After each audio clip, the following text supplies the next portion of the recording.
Hello. I'm not quite sure what we're going to do today. Mainly because, well, I'm just not, frankly. And why is that? Well, as you know, I've been struggling with everything recently, and I know it's all in my head. And don't get me wrong, there's a big part of me just saying, "Oh, get over it," because it is getting a little bit boring, a bit repetitive, and just like annoying dogs. Hello, annoying dog. What does the annoying dog want now? Yes. Anyway, I feel a little bit more myself today, but at the same time, I'm kind of not in the mood, and mainly because in my head it's Thursday, and I don't know how to explain that, but we've all had days where you were convinced it was another day, and all week I've been a day behind.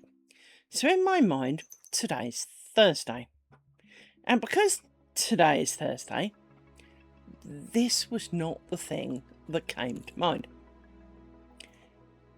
But I have been playing Path of Exile, which I am crap at.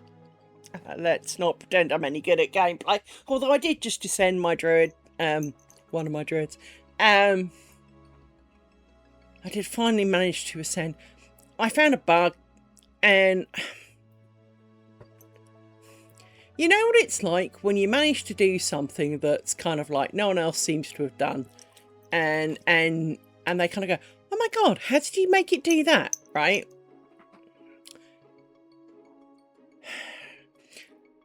It took me excuse you. It took 3 or 4 goes to ascend. Now, that's partly because I'm shit, but when I got to 0, now it's not 0 health, because that'd be easy. I know it sounds really silly, but if it was 0 health, that'd be easy. You get like these fake internet points when you start ascending, and then it takes some away each time you're hit, but it doesn't give them back easily. So, but there's 2 types of things. There's honor and sacred water, and it doesn't entirely explain what either are actually for, only that once you hit 0 honor, you have failed. And a lot of it is a little bit RNG, because the random generator and the rooms that you get, and if you suck at a particular one, well, you can guarantee that your ascendancy, because you have to do a number of trials, and you kind of get to pick. So you have like this table, and it's kind of like a hopscotch in that there'll be one thing at the start, then 3, then 4, then 3, then 4, then 3, or whatever it is, right? Or is it 3, 2, 3? Anyway, it doesn't really matter. Hey, net kisser. But so you kind of get to pick. The problem is, I'm crap at quite a lot of them. And I got to the end, fight the final mob, huzzah, right? And he's a bit of a shit. In fact, he's really quite a big shit. And both times, or all the times I had to go, I basically killed him while simultaneously dying, or at least running out of honor. So one, I seemed to get stuck in a pile of rocks, which then of course meant that I couldn't escape some of his AoE stuff, and so I died. Hey, Nautical, good to see you. So I got stuck in a pile of rocks, then I just flat got hit too much, then I think I actually died. And then I finally ascended. Hi, Christy. So I finally ascended, and then of course it was the ship. You get a choice of 2 ascendancies.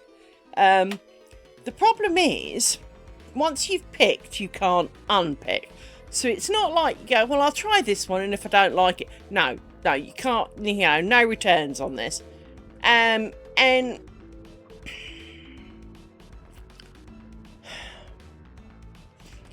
it's kind of it's stupid because of course it's a game, it's all make-believe, it's fake crap, but it's one of those things is you read all of the options because the skill tree on Path of Exile is nothing like any other game you've played except for Path of Exile.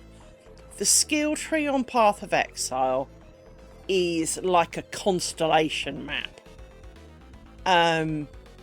There are with all the hidden, not just like the major ones like Ursa Major and Ursa Minor. No, we're talking every damn fucking star, because this thing, if you were to, if you were to print it out and make the spots big enough that a human being could put their feet in them, you would need multiple football pitches.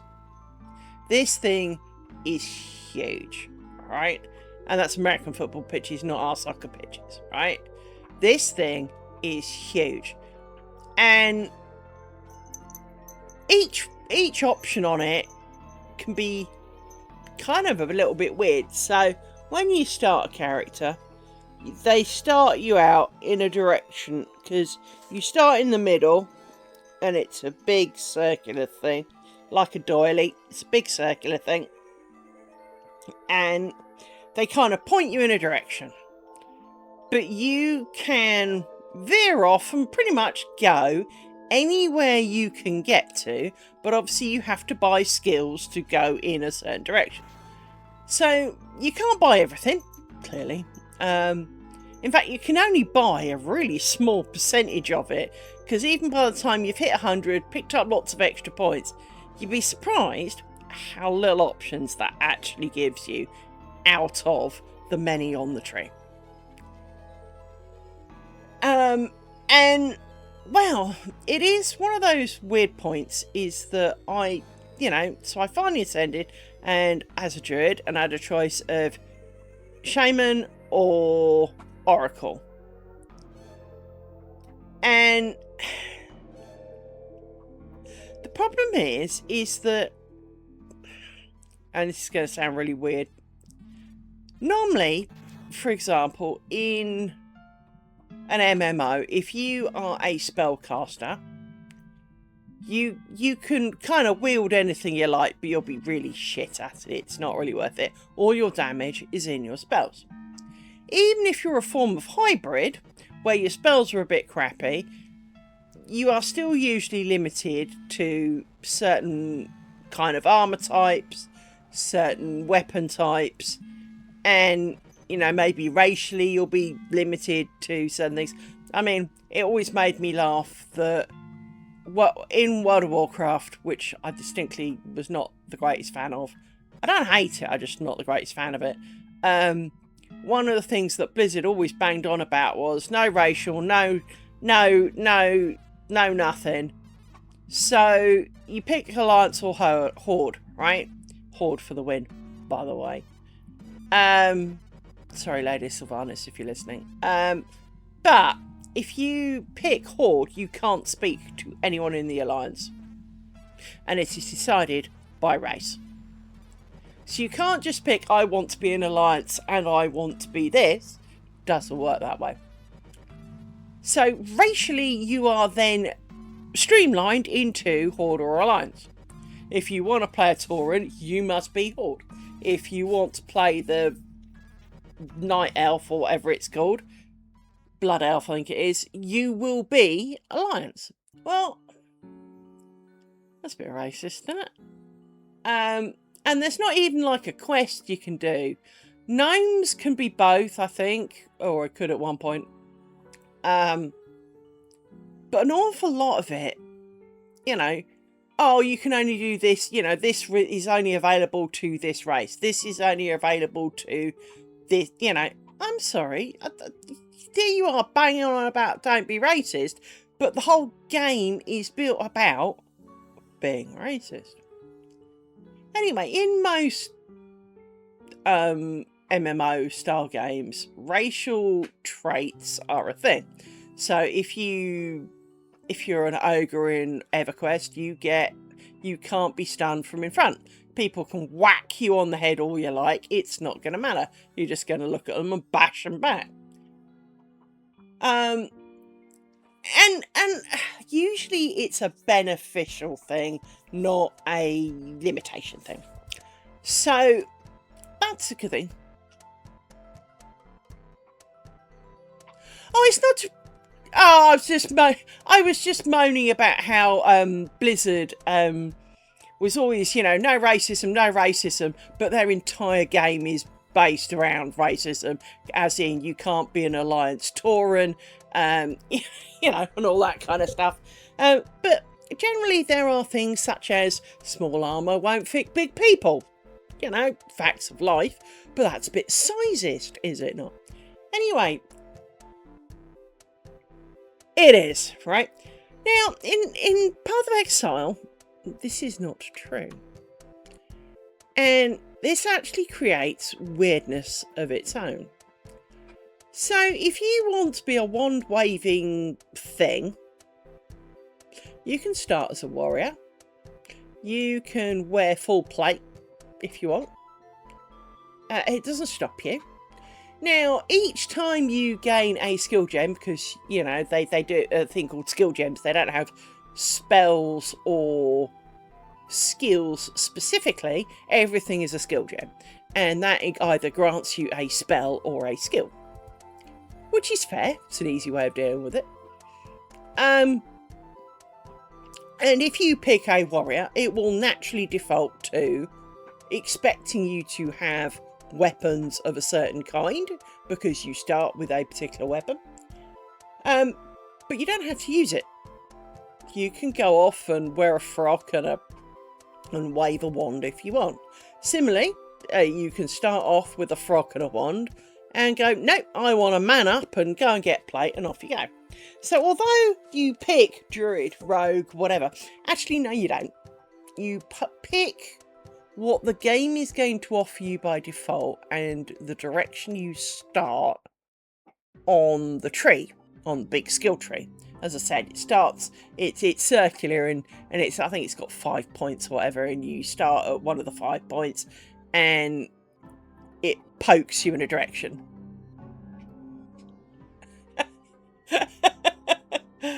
But with the druid, by default, you get a thing called a talisman, and this allows you to shapeshift. And initially you get a choice between bear or wolf, but it doesn't stop you using the other skills. So let's say you pick bear because it's got a thing called stomp, which is quite useful. So you're going around stompity stompity stompity stomp because it's a nice AoE and helps clear a load of the smaller fry mobs out the way. But wolf has a really fast attack called shred.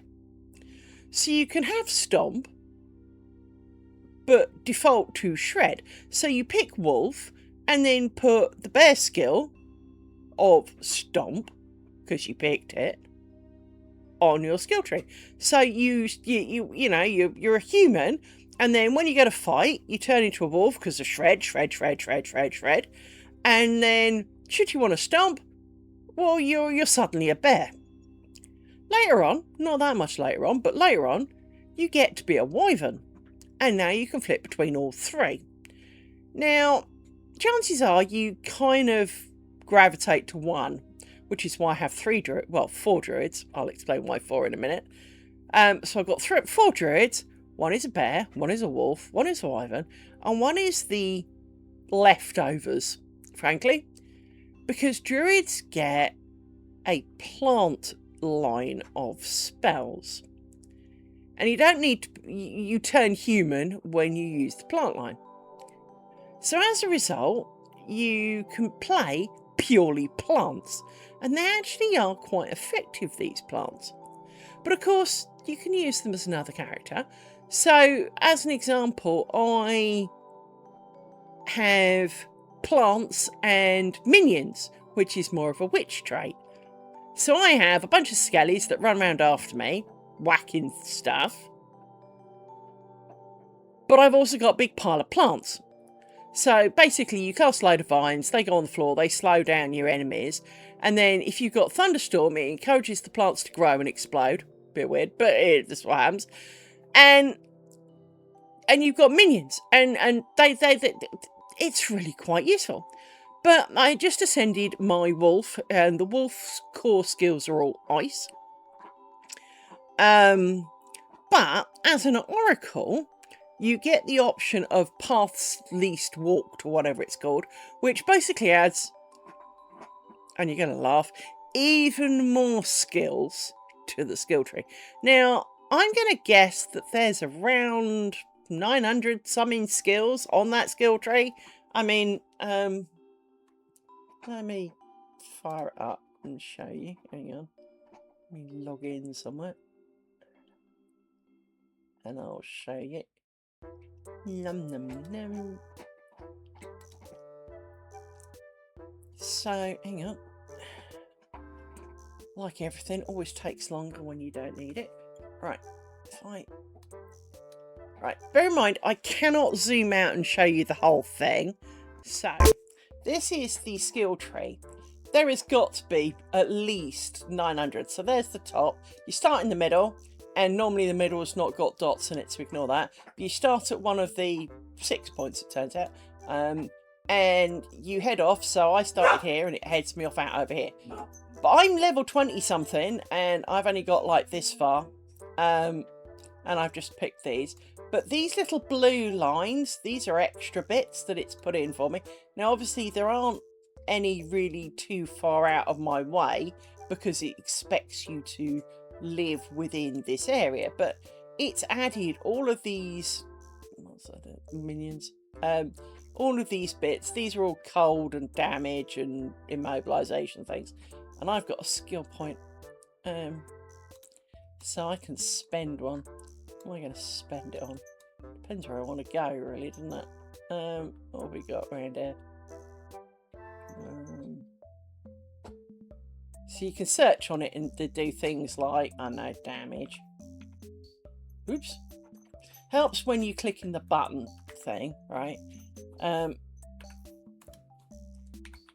So if you click damage, these are all the damage affecting nodes, and as you can see, there's obviously quite a lot.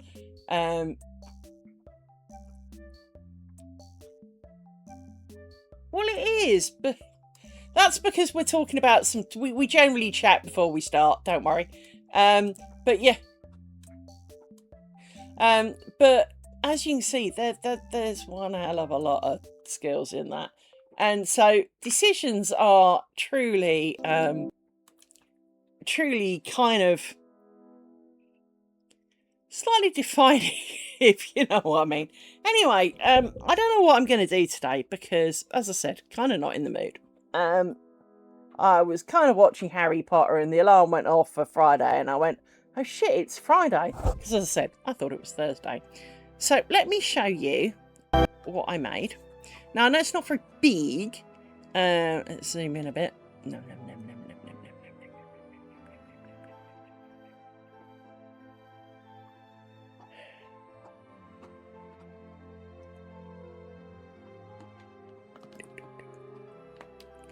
And that's as far as we go. So, you know, there's the size of a finger. Now, this little bit here goes between here, and I haven't sewn it in, obviously, because it's still attached. But I made some with beads on it. Now, somewhere in amongst my piles of things, is the bigger brother of this. Hang on. Is it in here? I mean, that would be a really sensible place for it to be. No. No. No. No. No. Is that it? No. Somewhere in here, or somewhere around here at least. Is this it? No, this isn't it. That's not it. That's not it. So I'm just having a brief tidy up to try and find the thing that I'm looking for. which is proving easier said than done. Oh, that looks like it. Is that it? This is it. There it is. Again, haven't sewn it together because I'm lazy. And I'm not doing anything specific with it. So, avoiding the end sewing, which of course is the bane of all of us crafters, is distinctly something that happens. So let me scoot this out of the way. So, ignoring the extra ends, this is roughly what this is the middle of. It's just a smaller one. And it was designed to have beads in it, but it's also designed not to have beads in it, if that makes any sense. But the biggest problem I've got is that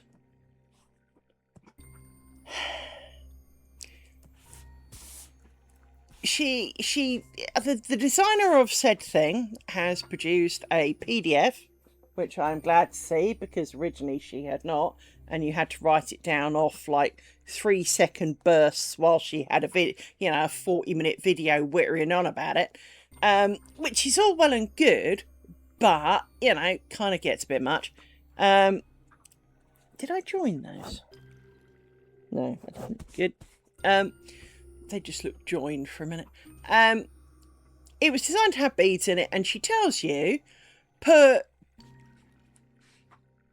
12 beads on one, 4 on the other, jobs are good. And that's great. Now, these beads don't show up very well in this light, but they have a pearlescence to them. So although they're clear beads, they have a hint of colour if in the right light. You have to generally get kind of close. I don't suppose it's going to do it. No, it all looks plain on camera. But they've got like a petrol-y kind of coloury sheen to them, which is quite nice. Doesn't go so well with the brown, have to admit. Should have done white, and I've got white loaded, in fact. There they are. But the biggest problem I've got is that when it comes to the outer bit, she doesn't mention which go on which, so you can't put the exact number down. You can only put an approximate number down. Now, it's not a lot, I will point out. So, if I go back to the big one, there's 4 that go in the middle here. I think it's 4. Hang on. Yeah, 4 there. Because I remember what I calculated it as. So it's 4 in the middle of these 3. Hey, Tench! And then 1 in the middle of here, somehow. And then 2 on the top of here, right?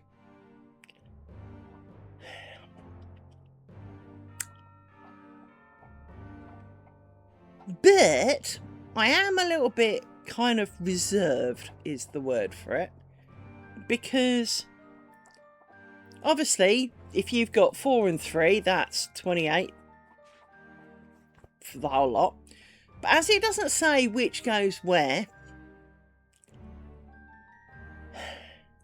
the obvious answer is you have to load 28 on each and work it out when you get there, because when they're one colour like this, it is also really easy to end up switching the shuttles and not realising.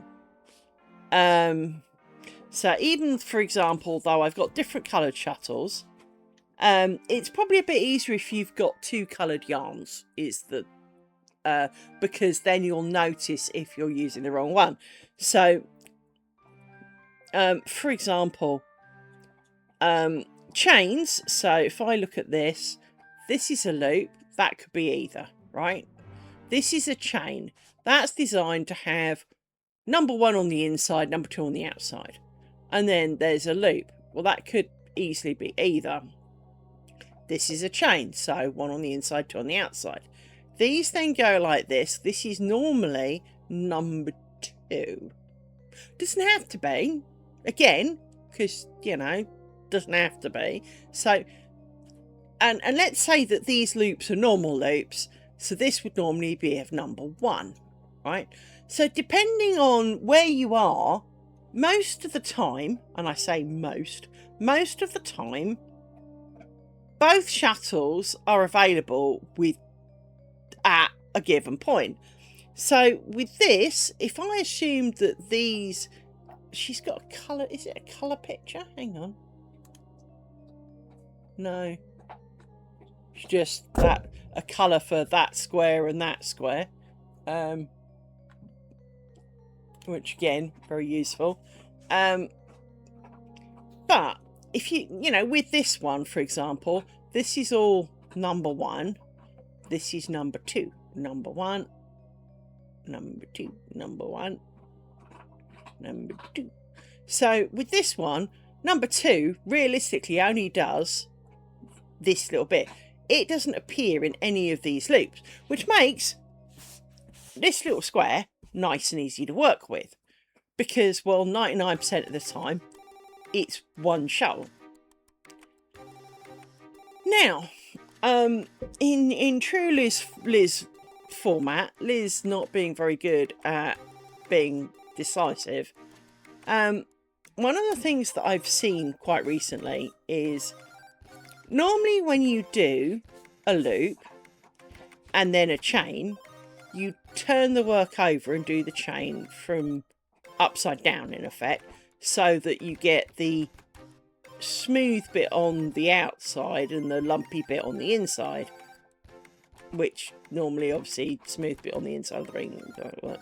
So it's upside down. So if you pick like this loop, you go loop, loop, loop, and then to do that, you turn it over. Well, it would now be here, because that's where you got to, but you now turn it over to make the loop with the lumps on the outside. But you don't have to. And this is something I was trying and not doing too well with, but not failing abysmally at, is that you can do it by just, when you make loops and stuff in tatting, they do a thing called flipping the stitches. And flipping the stitches, especially to the Nauticalts, as Nauticalt will know, lark's head knots flip. You can have them round either way, depending on which one's got the tension. I don't have anything particularly. Oh, this will do.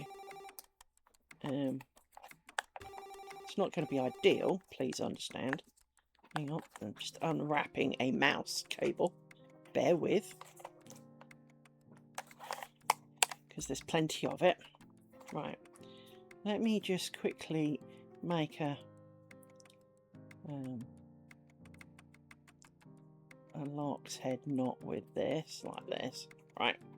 So if you have a lark's head knot like this, and you put a cable through it, like this, so that you normally would pull it tight round, depending on which one has the tension, obviously it's not going to work so well because it's a thing, but you can flip it so that now, if I make this flat, this is now got the lark's head, not this one.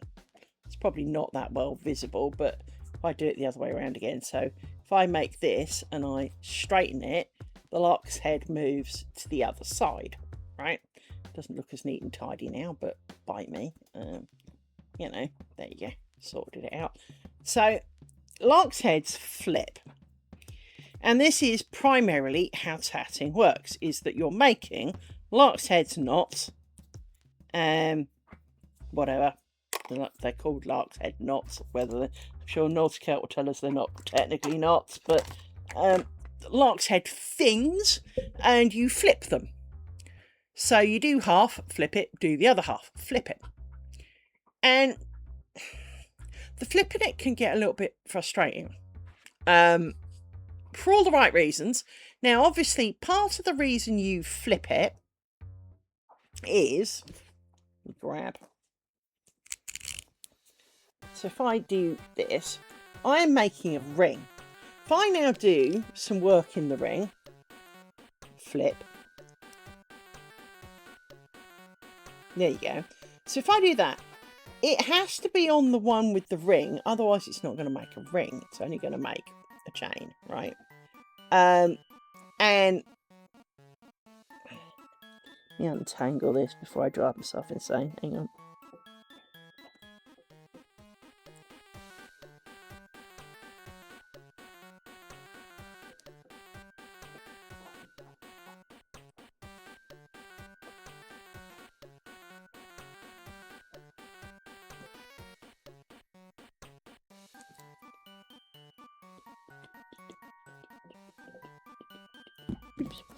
And this is the other problem I have with tatting things, is the moment I'm going to engage my brain to think about what it's doing, I drop it.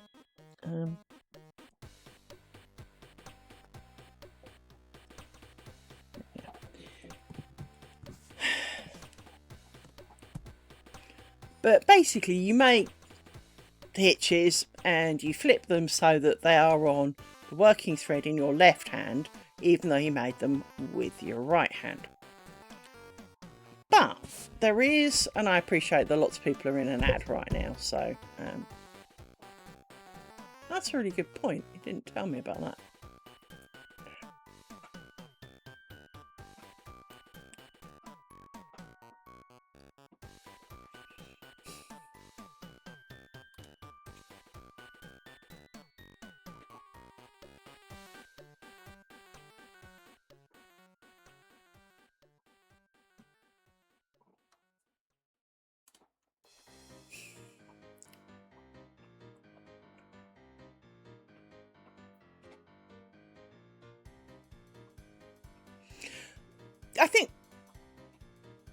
I think we all do to an extent, Christy, but what I was about to explain, but I wanted to wait for everyone to come back from the ads, to be honest.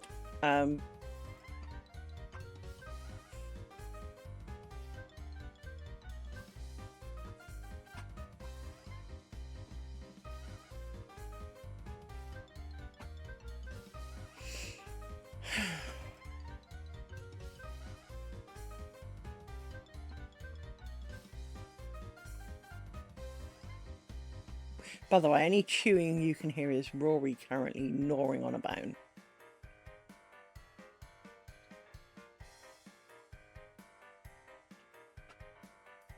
His sister, who has the slightly dirtier teeth, not that she's got bad teeth, please don't get me wrong, but who could do the most with gnawing on the bone, isn't always the way.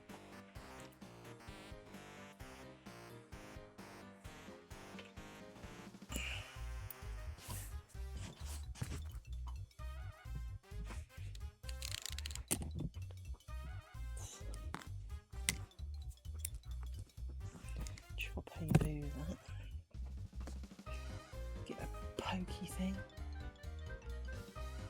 preferably a bigger pokey thing, because pokey thing. Oh, that was wrong end.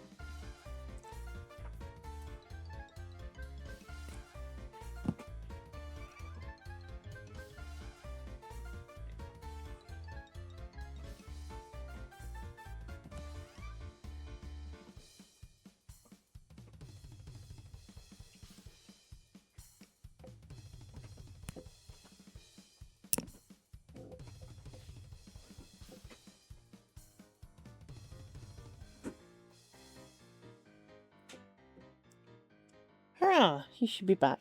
So, as I was trying to say before the advert so rudely interrupted, one of the biggest problems is that you turn it over and you flip the other way up. But you don't have to. And there's a lady on YouTube who doesn't. She does all of her chain work by just not flipping the stitches. And, well, to be honest, this struck me as a really clever way of not getting confused. Because I do find, I won't say flipping the work confusing, because, well, you just turn it upside down. I mean, it's really not. How hard is that? But I do find that by constantly having to flip-flop depending on what you're doing, it kind of interrupts the flow. I'm more likely at that point to get confused as to which chart I'm supposed to be using. And Christy, you were after things that people puzzle about. One of the things that I find really difficult is, if I grab, hang on.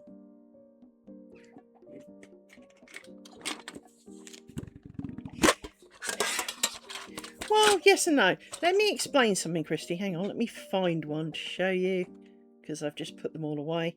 That'll do. Right. In this, you make 2 loops, a chain, a long chain, make 2 more things, a really short chain, and go to make an onion in the corner. And I know it's really small. Hang on. I've got bigger ones somewhere. Hang on. No. I know I've got bigger ones somewhere. There's a bigger one.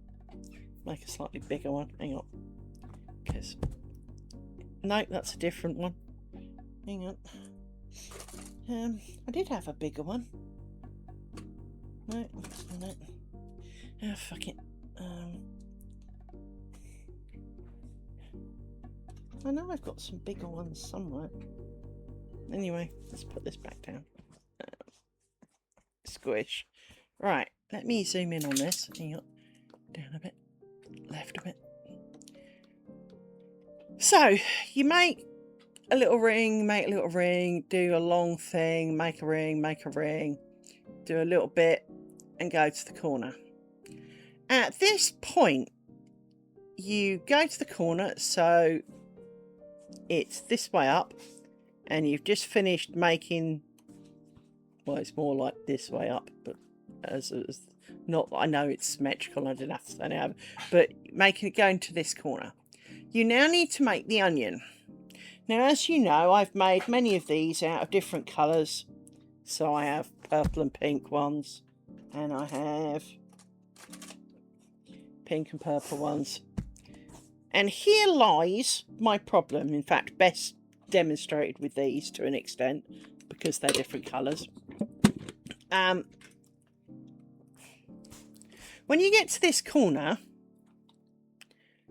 doing the inner ring, piece of piss, because, well, it's an inner ring. You can turn it, flip it, not a problem. But you naturally would make a ring and come out this side. The problem is you now need to go back to this side to go round with both threads. And that's just not, it's not going with the flow. It doesn't feel right. It's almost like if you could do it the other way round. Rory, you're not helping. If you could do the outer ring first and then attach the inner ring, it would make more sense, because you've done a chain that is the outside ring, because it's not an actual ring.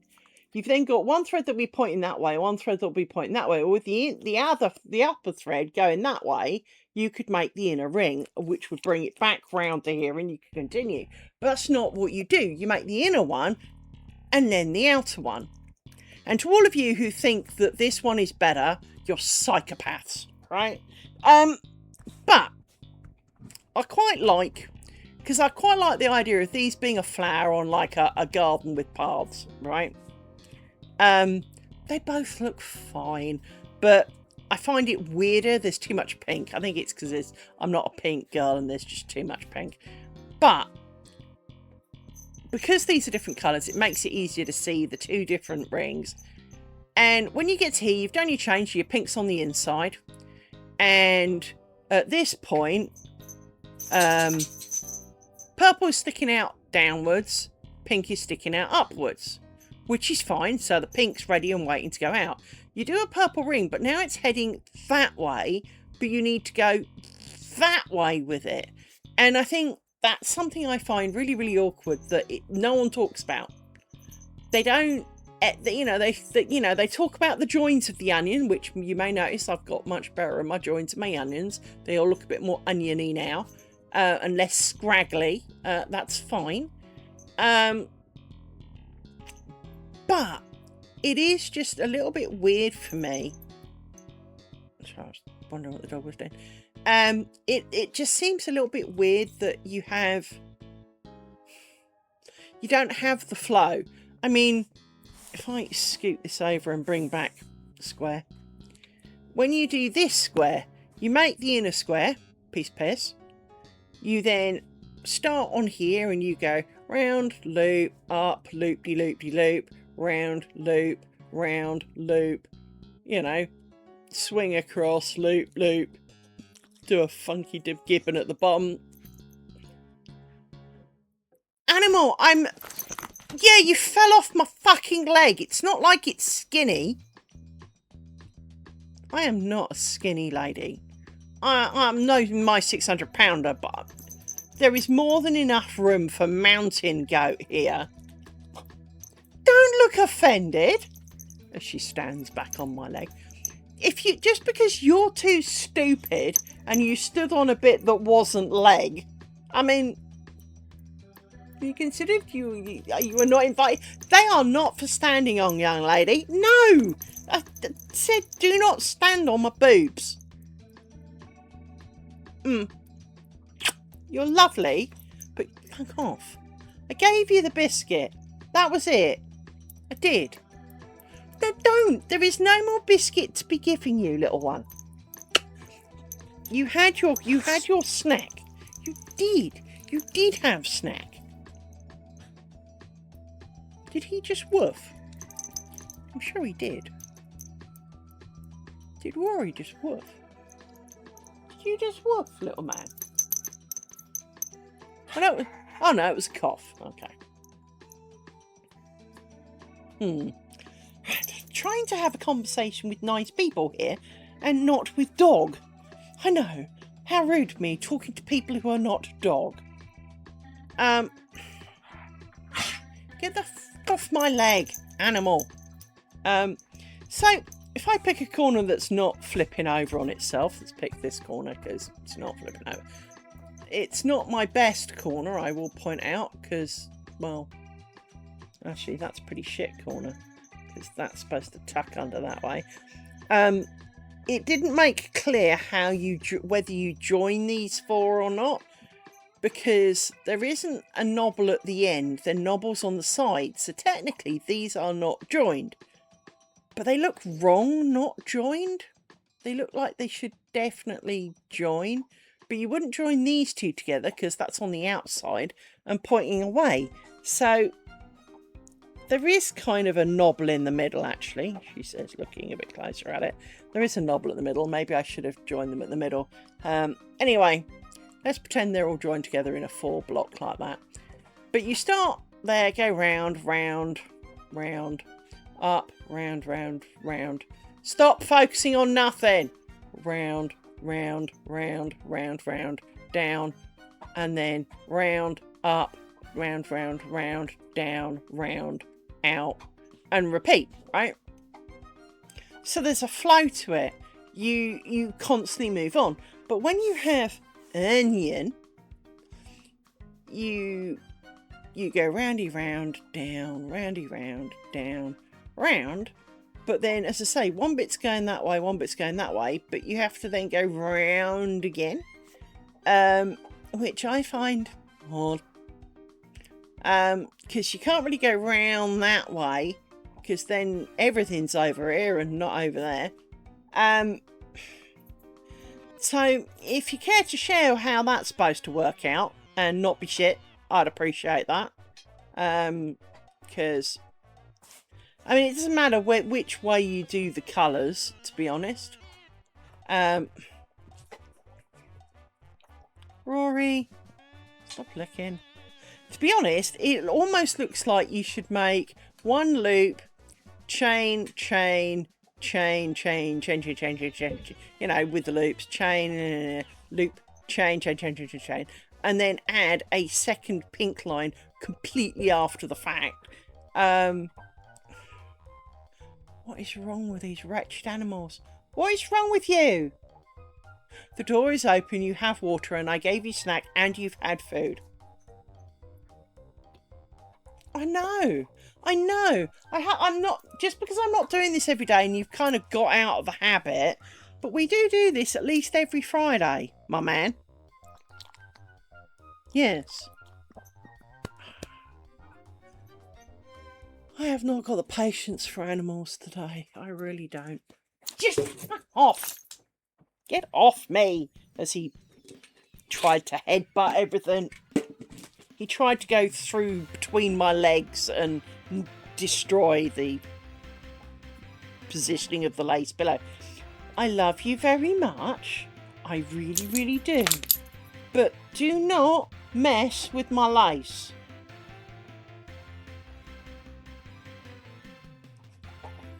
It's nearly as painful as you are. Right. I can't do this with glasses on. No, I still haven't been to the optician. So yeah, I do struggle a little bit with that. I also struggle with the finishing the threads off, because obviously when you start you can hide them. When you finish, not so much. And because it's quite tightly pulled, I find it very difficult to weave ends in, because you can't just slip underneath here and go up through the middle of stitches, basically without using a pair of fucking pliers. In fact, I can't even get through the parts of it. Is this needle blunt? No.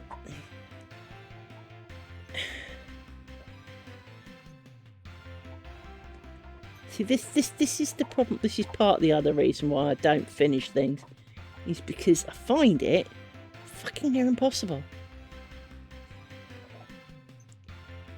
And I can't see. I literally cannot see anything. So I can't even tell if I'm on screen or not, because if I do this, I've got to take my glasses off. And if I take my glasses off, well, then I can't see anything beyond the end of my nose. So if it's beyond the end of my nose, I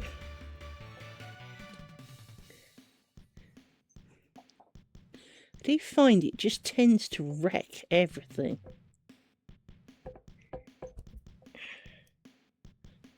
Just trying to weave this end in and out. Let's put that in there like that. And snippety-voo.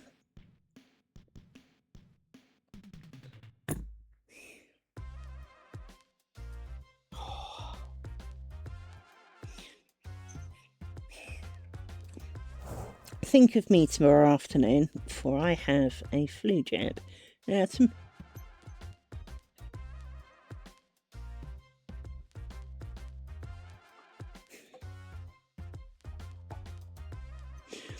is that like the magic thread when tablet weaving? You make a loop and then you slip the thing through one end and yank it through later.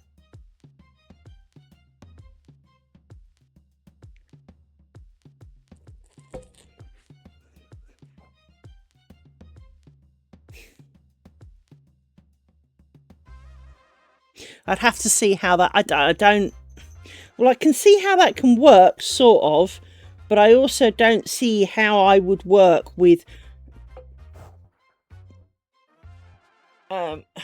if you could demonstrate that at some point, don't rush, it's not the end of the world. If you could demonstrate that, because to me, having the loop threads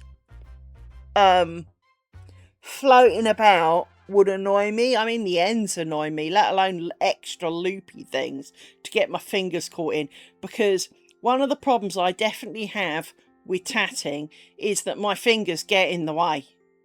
I've demonstrated this a few times on screen, is that it's not going to do it, but if I'm doing, hang on, bear in mind I haven't got my glasses on, so I can't, I'm going to have to set it up off screen. There you go. So if I'm doing this and I wrap the thing around, bear in mind my autistic means that already by having thread round both hands, my brain is already farting away like a bad generator. You then do this, but quite often, at some point, I think it's this one, this will wrap round my finger and it will get on my nerves, and I get this finger or this finger, whichever one's not holding, so whichever way round I do it, it gets tangled up and in the way, and it gets stuck on everything, and I'd amputate my finger if it would help. And then it would just be a different finger, because of course you can't not have the fingers because you need it for the tension. I just seem to have this perpetual, it's in the way. And one of the things that I never understand is that, I mean, I know I've got fairly chubby fingers and I've got man hands, but if I'm doing this and I'm doing some of this, when you watch the women who do an awful lot of these videos doing this, they seem to have like 6 inches of space either side of the shuttle in between their fingers, and like another 4 inches between the shuttle and the edge of their hand. They never seem to have it kind of filling the gap, for want of a better word. And it annoys me because it makes me feel like I'm doing something wrong. And I don't think I am, specifically. I mean, other than I keep screwing it up. But I don't think I'm actually doing it wrong, other than I make mistakes. I don't think fundamentally I have completely the wrong end of the, the wrong end of the stick. So I'm just winding it back on my bobbin a bit. There you go. But I do find it really, really hard to relate to a lot of the videos, because when I watch them, she makes stuff, she's making it. The thread looks like 5 times the size of this, but then her hands look like they're, 12-year-olds, but she also seems to have a shuttle the size of a weaving shuttle, and yet there's space, and I don't get it. It puts me off as to how I'm doing it so wrong, because I can't relate to the picture. Well, I guess they must be, otherwise the shit wouldn't work, right? I wouldn't come the end, it would all fall apart or something,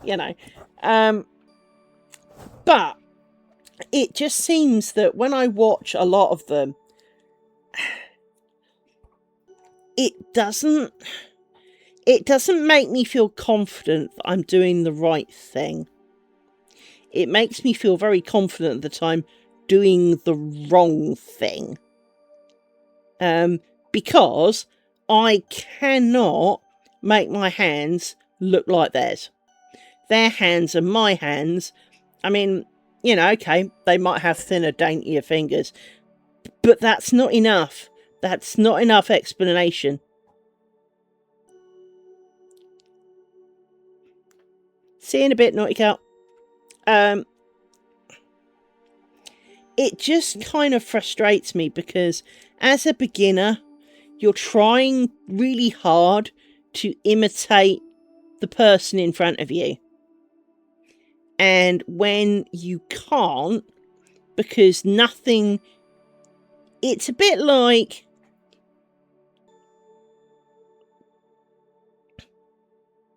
that'd be cool. It's just one of those things is that, I mean, ow, fucking bollocks. Oh, no blood, that's all right. This needle is actually really quite sharp. Unmistakably, really quite savagely sharp. And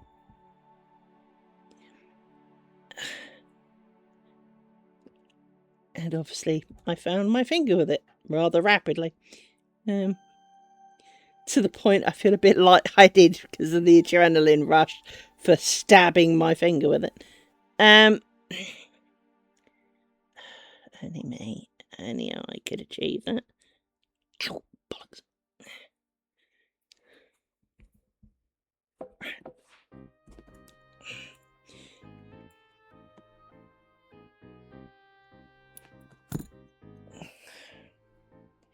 Definitely doesn't help that I have to take my glasses off to do shit.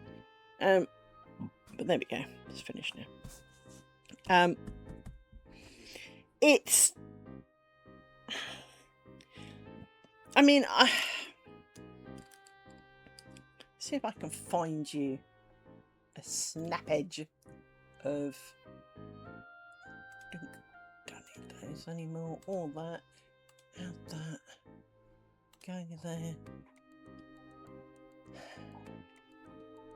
Let me see if I can find one of her videos. Yeah.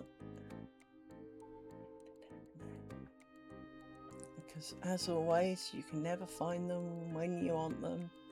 Because I want it on my PC, not on my phone. There's one.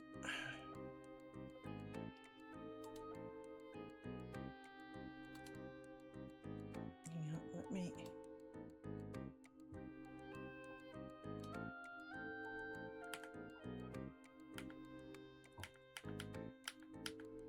This is not one of the best ones. No, that one... This one looks fairly normal. Yeah, this one looks pretty normal.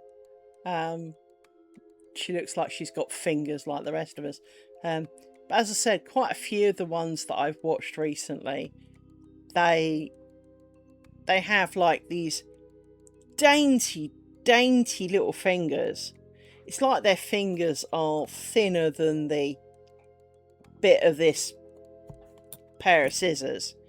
And they've all got like stupidly long nails on, which just frustrates. I won't say, well, for what they're doing, let's be more accurate.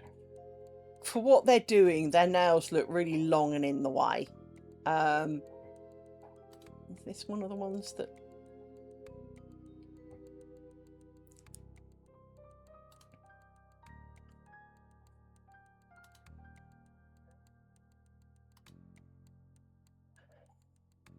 Hang on.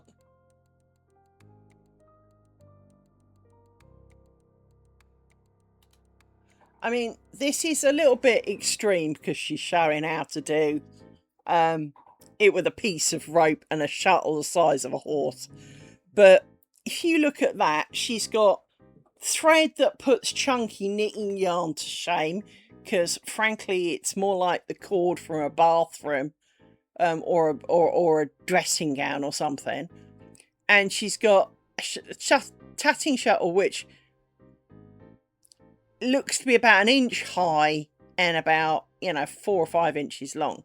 But if you look at the distance she gets between that first finger and pinched fingers, it looks really, really far. Now I can do that. I can pinch with my second finger and wave the first one. But constantly I end up with the thread round that finger and cursing because the only way to get it off is to let go of the loop with that finger, and then it falls off all the other fingers because it's not under tension anymore. And I find it very hard to relate because I'm sitting there going, but they never show it catching on their fingers. They never show it because it's a video. They've done it, perfectly, of course. And so the only way I can do that is by tatting at a really weird angle. So what do I mean by that? Hang on. Let me go back to here. Right. The only way I found I can do it is if I was... Hang on, let's make this long enough. Because although I'm not actually going to do anything, instead of tatting like this, as you might expect, because, that's a thing, right? She says, successfully doing a stitch, even though she was trying not to. I was trying to undo it. Is to hold it like this, so that I'm working at this angle, so that gravity holds the... So that gravity... But then I get really... I've discovered something else. Tatting is not good for my thumbs. I have incredibly painful thumbs at the moment. To the point... I've had to order medication for them. It's that painful. Which is slightly annoying because technically tatting is really quite not painful. Doesn't hurt while I do it. It hurts when once I've stopped. It's this joint here, this joint down here. Oh, she's off screen. This joint down here gets really, really sore. So I'm just going to wind these back up again.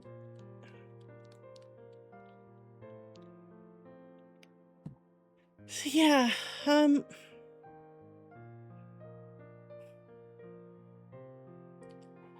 see, that doesn't look right. That's because it's not sitting flat.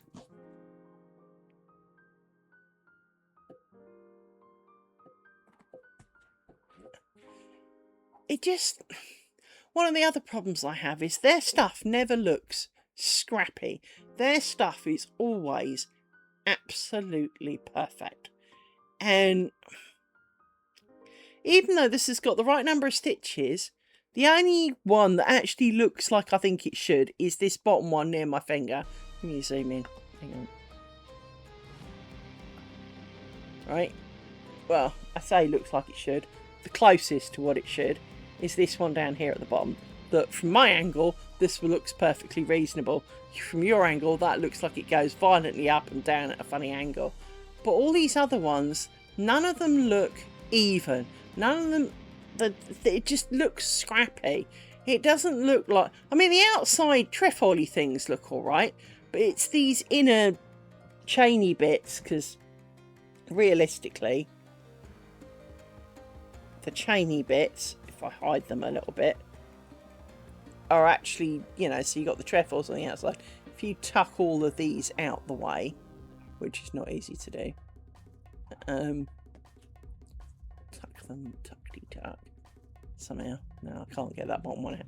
But it's the chains that don't make this look scrappier. The actual trefoily bits look all right, but for some reason, and they're not supposed to join in the middle, I actually think it would be easier if they did, because then they would hold still and look smart. Now, obviously, I can change it to do that, but I don't feel I should have to. I mean, this one, the middle came out a lot better.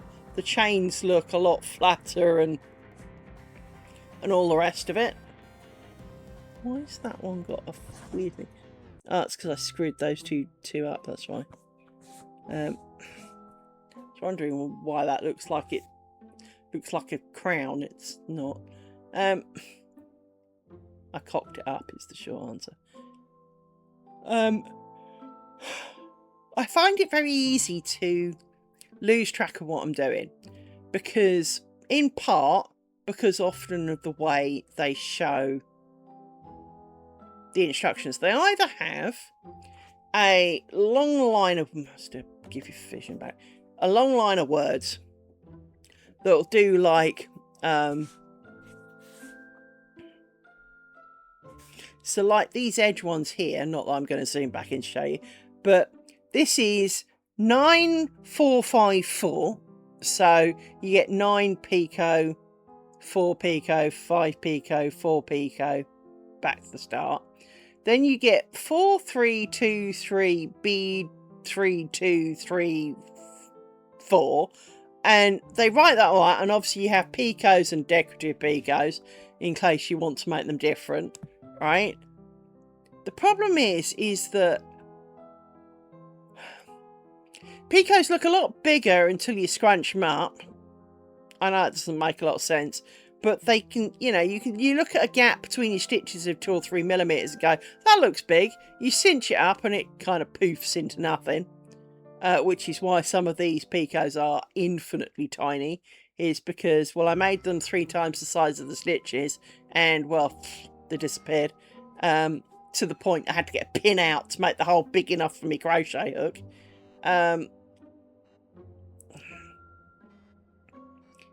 I just find it quite difficult to relate to the videos online, because, as I say, when they do weird things with their hands like this and the threads over it, this finger always catches threads for me. I mean, it's the other hand, but this hand's nearer, so You know, you've got this finger and then the thread going around these two bottom fingers and this one holding it still.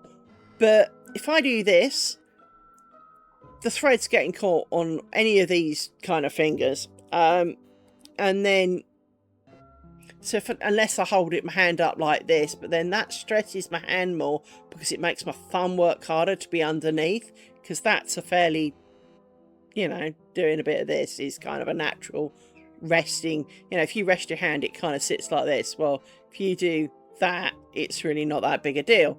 Whereas if you try and turn it over and lift all your fingers up, you're putting a lot more strain on your hands, and that's what's done my thumb in, is trying to stop it catching on one of these two fingers. And I initially had most of this square going, and then I managed to screw it up and split the thread in trying to fix it, and cursed a lot, started again.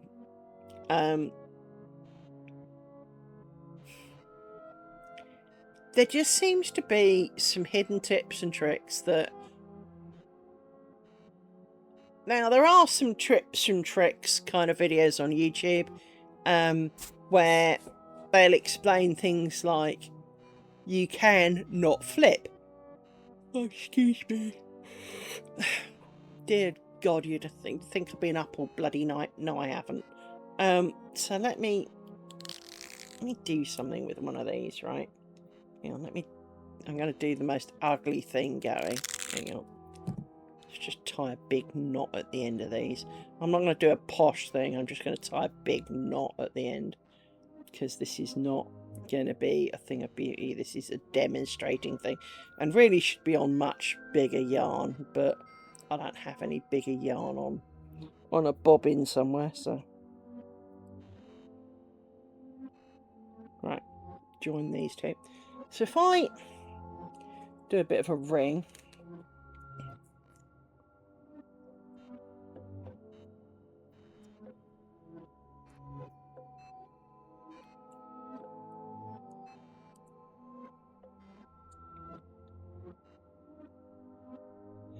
it's getting in the way of itself, isn't it?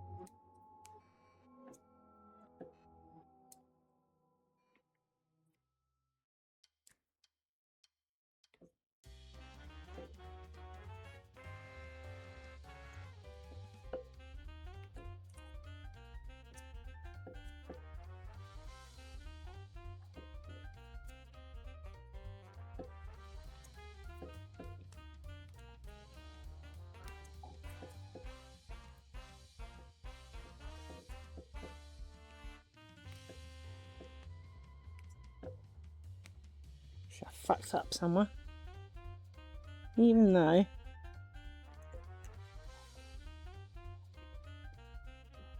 and that's something I get a lot as well, is that I go to pull it and it flips the last stitch and then of course won't pull. It especially likes doing that when I've just joined a picot. I'm getting my arms ache because I can't hold them up here because I'm not used to working at arm's length for this. So I need to do a bunch more of these.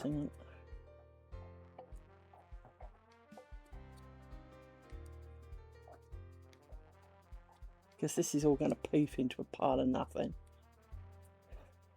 Oh, my arms. Definitely out of practice.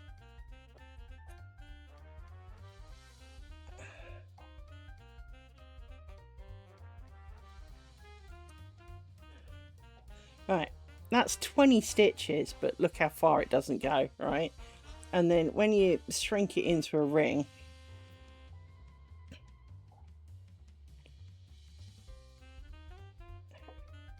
look how tiny that is. I mean, that's 20 stitches. I mean, doesn't help, right?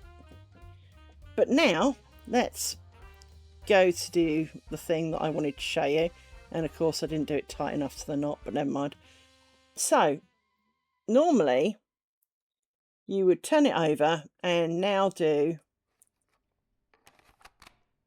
and flip the switch so that it's using the other bobbin. And do it this way. And these ends are getting on my nerves already. I've only done one stitch. Woohoo, right? But you don't have to. And this is the thing that I was trying to investigate. So instead of flipping them, you snug them. And it's not going to look right because obviously this isn't how you do it. And these ends just need to fuck off. Hang on. Problem is I can't cut them too short because otherwise it'll all fall apart. Right. Let's put this back here.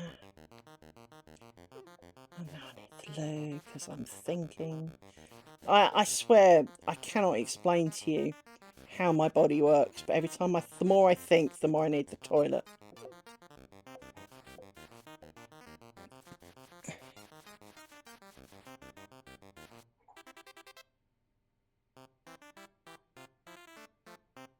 It's not that, Christy. That wasn't my problem. My problem is it does feel like it, Tenchi. But so they do this thing where they just scooch the stitches down and they don't flip them. It is a thing. The problem is I find it, again, I think in part my brain would like that. From a brain point of view, not having to turn my work and basically working upside down, so not flipping the stitches, sounds like a really practical answer. The problem is, you also hear of people, because you've turned it upside down. Oh, hang on, I've got to go to the toilet. This is ridiculous. It's right. If we all know from when we were little, it's really hard to do anything while your body's going, I need to go, I need to go, I need to go, I need to go. Shut up, body. I have some dogs. Hang on.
Back again. 13, that's a long time, dear. But I think in some ways that can be part of the problem, because it's hard for you to think back 13 years and go, what problems did I have 13 years ago? Because, for example, if you were taught as a child, well, children make a fucking mountain out of a molehill at the best of times. Everything is a serious uphill battle. As an adult, I can look at what I've done and I can name the problems that I'm having, as an adult would, whereas a child just screams and cries because it's too hard, right? But the problems I'm having are things that no one seems to talk about. And it makes me think, well, maybe I'm just doing it wrong, because, you know, no one else mentions, you know, getting the thread stuck on their fingers. No one else mentions, you know, pains in their thumbs. No one else mentions, you know, finding it hard to do this, that, or the other. And as I said, whenever you look at something that they've done, it is the height of perfection. To the point it looks AI done, right? Everything is so absolutely perfect, you'd think. I mean, I do know that a lot of that comes with time and effort, but at the same time, if you think of something like my bobbin lace here in the background, right? As long as you put a bit of tension on it every so often, i.e. stroke your bobbins, you twisty in all the right places, the same stuff will come out, because the pins are determining where things are held. And, well, you know, you can only ever make it too loose. That's the only thing you could, and do all the wrong stitches, obviously. But I say that as the girl who constantly makes mistakes. But in terms of, it can't be too tight, it can't be too loose, because you've only done so many twists. Therefore, it's not like you've done 103 instead of 10, right? Because it's mostly 1 or 2 twists at best, right? With tatting, everyone talks about tension, everyone talks about, but they don't tell you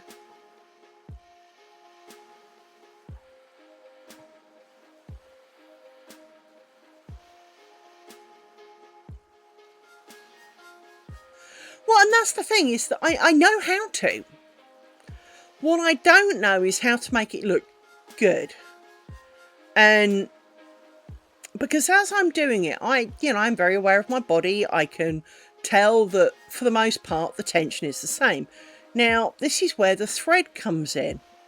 So, for example, this brown thread is shit. And I mean that with all due respects to it, because we've had this discussion. This brown thread looks like this. The white thread looks just like it, except this one is the named brand.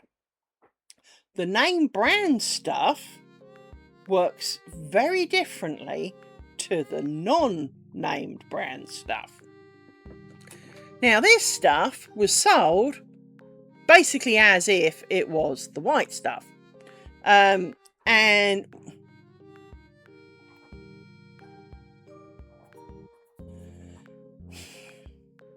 you see, that's part of the problem. If it's something that, let's say, normal people don't struggle with, when you are neurospicy or you are someone struggling with it, they can't relate to you to tell you how to change it. And obviously an awful lot of the people who are making tatting videos are making videos because they've been doing it for a really, really long time. And to them, it is second nature. But for some of us who are new, some of it is not sinking in.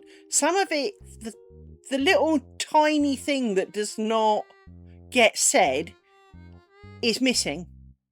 It's a bit like when you make a cooking thing, right? If someone said to you, make a sauce and thicken it with cornstarch, right? Most of us would put the sauce main content into a saucepan, put the corn flour in a pot, add some cold wet water to it, mix it up a little bit and drizzle it in fairly slowly, a little bit at a time, until the sauce got thick enough. There are brave individuals out there who just whack in a whole lump and don't end up with lumpy sauce. But for most of us, that's how we'd do it. But nowhere does it say to do that. And it's that kind of little bit. So, for example,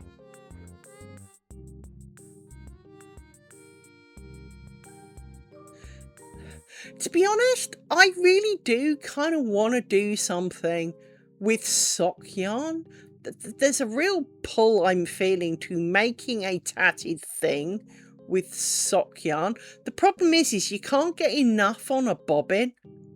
It's the only thing that's concerning me, is you can't get enough on a bobbin. Because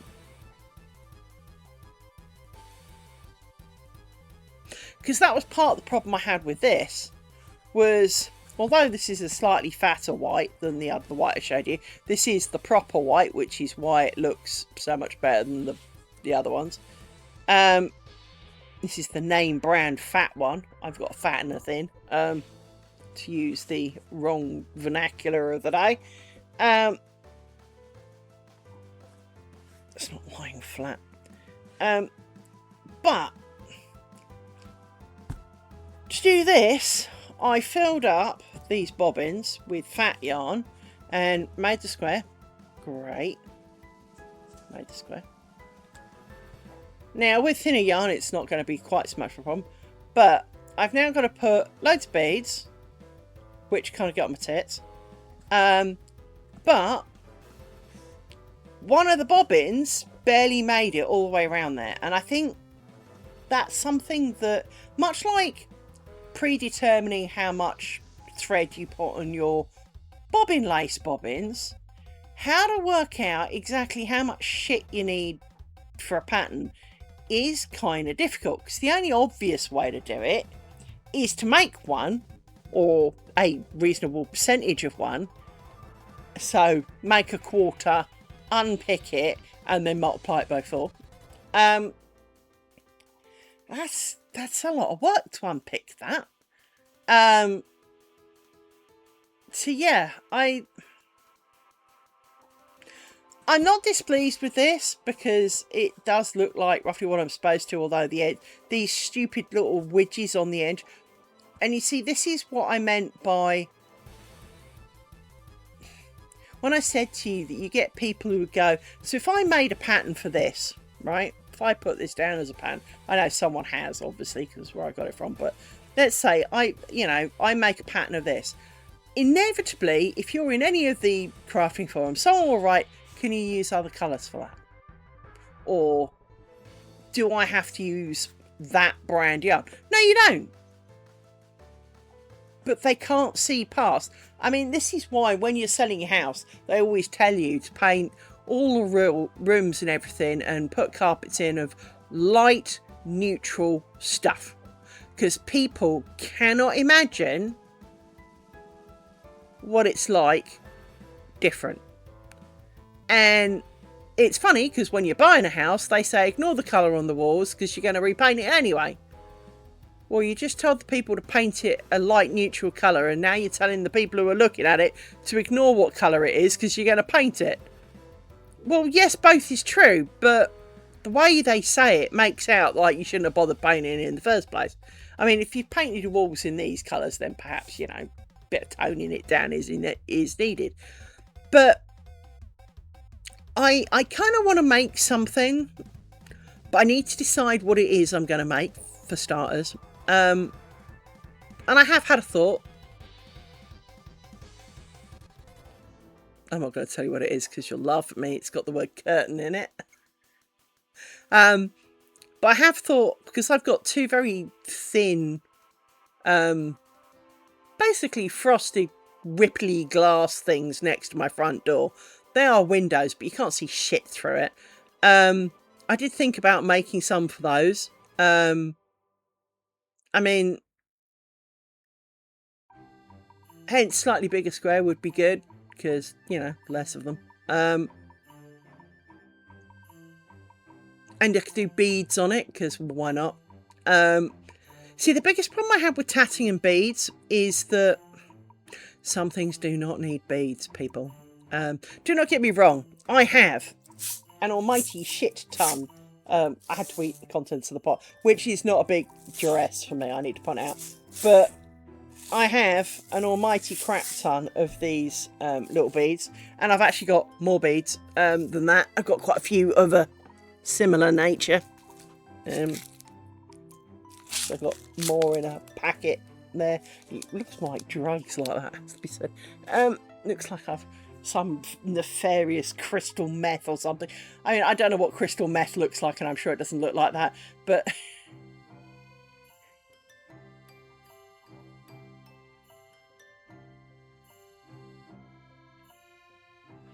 well, I'm drawn to things.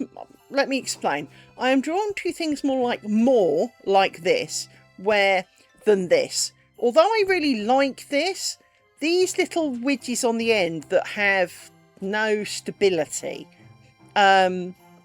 just fuck me off. So I don't overly like them because, like this one at the edge is twisting up and it won't stay flat.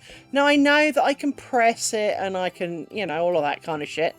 But I kind of like them to have a little bit of strength between them. Now, if I actually go back to this picture here, in the top right hand corner, she's got a very convoluted, pretty strip of some shit there. And what looks like bobbin lace underneath, because there's no way that that's tatting. But she's got this kind of strip. I don't know if you can see my mouse by now, but this strip that kind of comes out of her hand here. Looking at that, I can roughly see how that's done. I did say roughly. So that's got... Let's go back to the table. I don't have anything to draw on or with, so bear with me.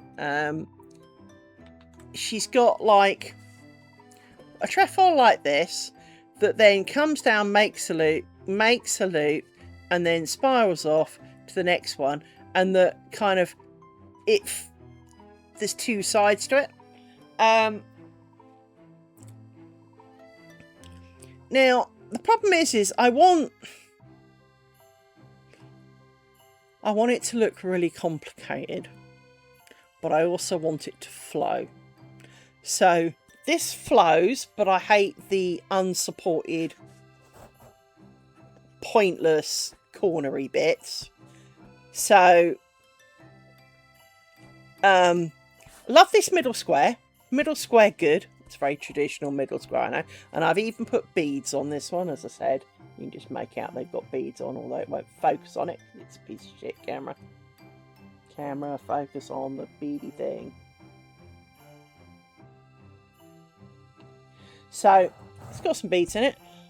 I quite like the idea of some beady things, but I also want the instructions to have the exact number of beads that I place on a thing, because that's how my brain cell works. I need to know.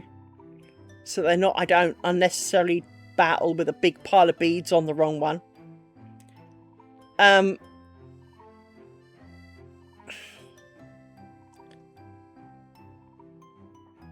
you can start with one of these in the middle. So something like this that works out from here can work.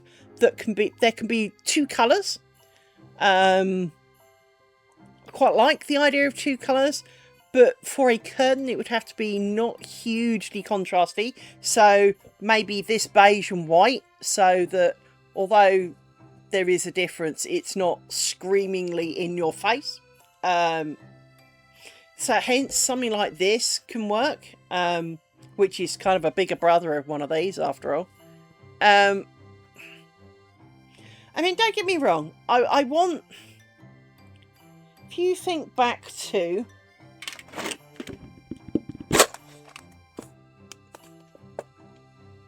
this.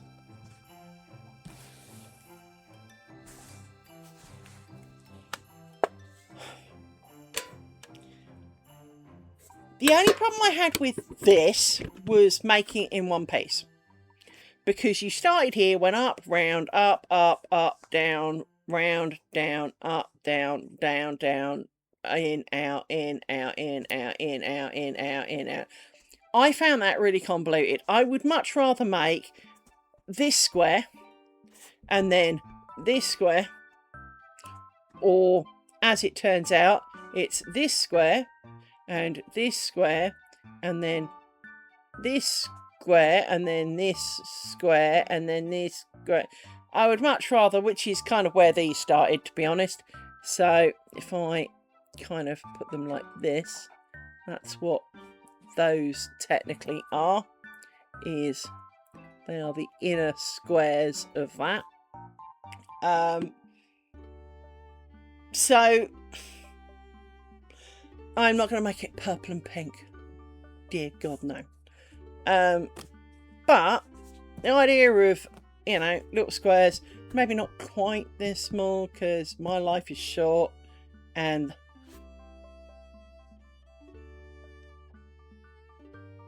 that's the thing. I would rather make 4 smaller but practical squares and join them at the last minute. You know, as you make 3 sides and then join the 4th kind of thing. And at worst case, just join on 2 sides. Then try and make this again, because having all of this in your hand, let me pull these out. When you get to do the last bit and you've got all of this in your hand and you're trying to work with it, I did find that hard, because as you're flipping it over constantly, it's kind of getting on your nerves and in your way. So smaller squares, because that is the size of the square. It's not made on smaller thread, it's the exact same thread. And if I place one square over it, it lives there. So that square is there. That's all it is. Now, I also kind of don't want... One of the other downsides of this square is these gaps are a bit big. That's a floor tile. That's the pattern on a floor tile. The gaps are a bit big for a curtain. Now, admittedly, if the square in the middle is this big, the gaps and the outside is therefore going to be a lot smaller, it probably won't look quite so bad. So I will finish this one and find out. But I do kind of want... I kind of want it to look complicated. So there are some really beautiful things that I keep seeing on short videos. Hey, it's Nautical. He's back. Did you have a nice walk? So let me quickly look and see if I can find one of the tatting shorts that I was... Hang on, shorts.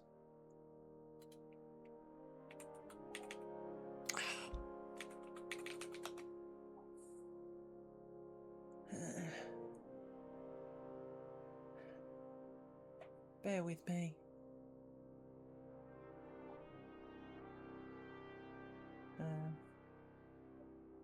So, for example, here's the square. Oops. That's the square as it's supposed to be. See, I quite like that. That could work. Except it's crocheting. But something like that. That would be quite nice. Something that looks a bit like chain link. That could work quite nicely. So, this is, I think, the same square. Hang on. No, it's... Hang on. No, she makes lots of little squares, right? Oh, she does it different. Okay. So that's kind of based on the same square, but again, it's got the big gaps in it.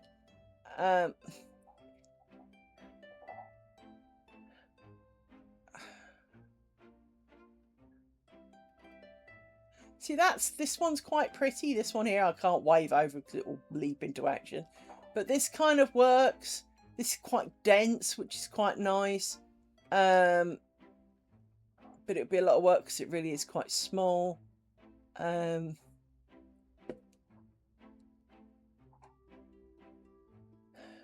course, it's not really showing me any of the short ones that it usually does.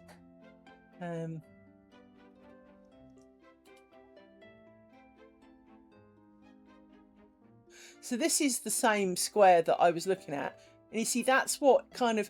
You see, look at watching her do it. Look how much space she seems to have between her fingers as she's counting. And, you know, she just seems to have so much space when she does it.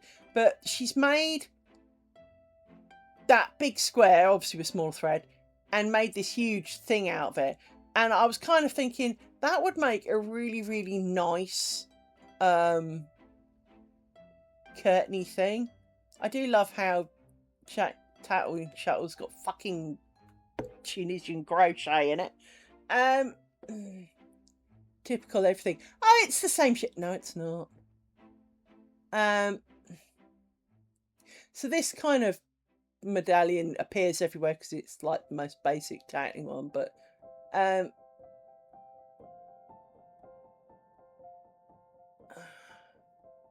why is it nothing ever shows you the things you want when you're looking for them?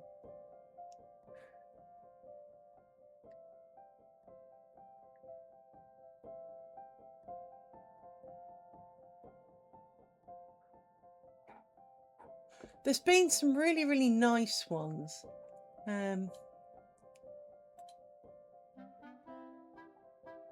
This woman annoys me. In part because she does it while she's not looking. If you watch, she'll show you two shuttles and then she'll stare at you and she'll kind of blink at you but see, that's basically the one I was just talking about. God, I'm glad you can't hear the music. It's really loud. Hang on.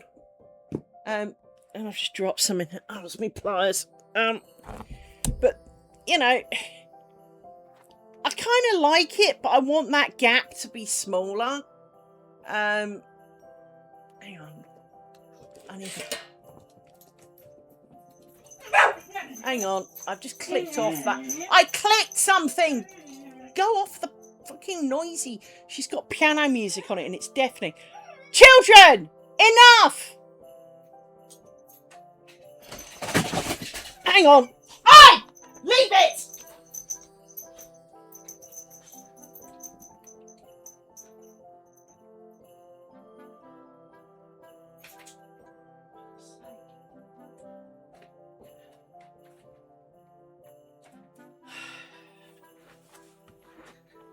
I'm not quite sure what this is, but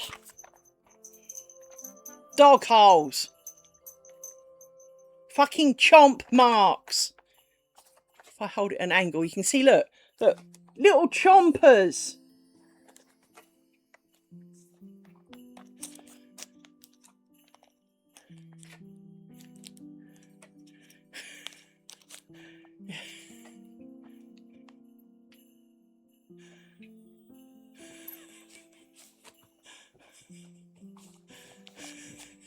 It rained on poor naughty cat. Yeah, I think it's the fact that it's her. It's not that I can't do it without looking, Christy. It's the way she sits there with this strange grin on her face. I don't know. It just winds me up. I'm trying to. What on earth is this? It is for me. Okay. Just checking.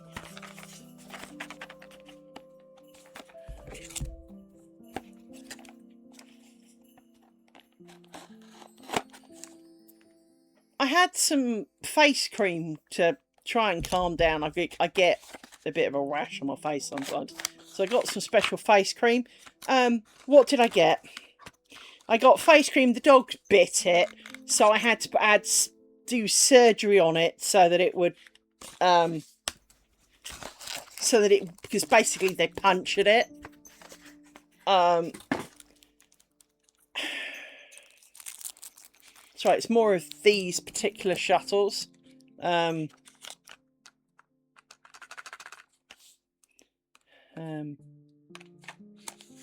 really hard to find. Well, they're not hard to find. They're hard to find at a reasonable price. Let's be more accurate. But I've grown to really quite like these. Although I will say one thing. That pokey end bit in half fucking sharp. I've made quite a few holes in my finger doing that. But I quite like this because when you're done, you've got the little thing you can put the shuttle in and put the other one on the end so you can keep them together, which is quite nice. But now I've got a spare pair. Yay! Got a brown and a white one, look. Brown and a white one. Got another pair. Excellent.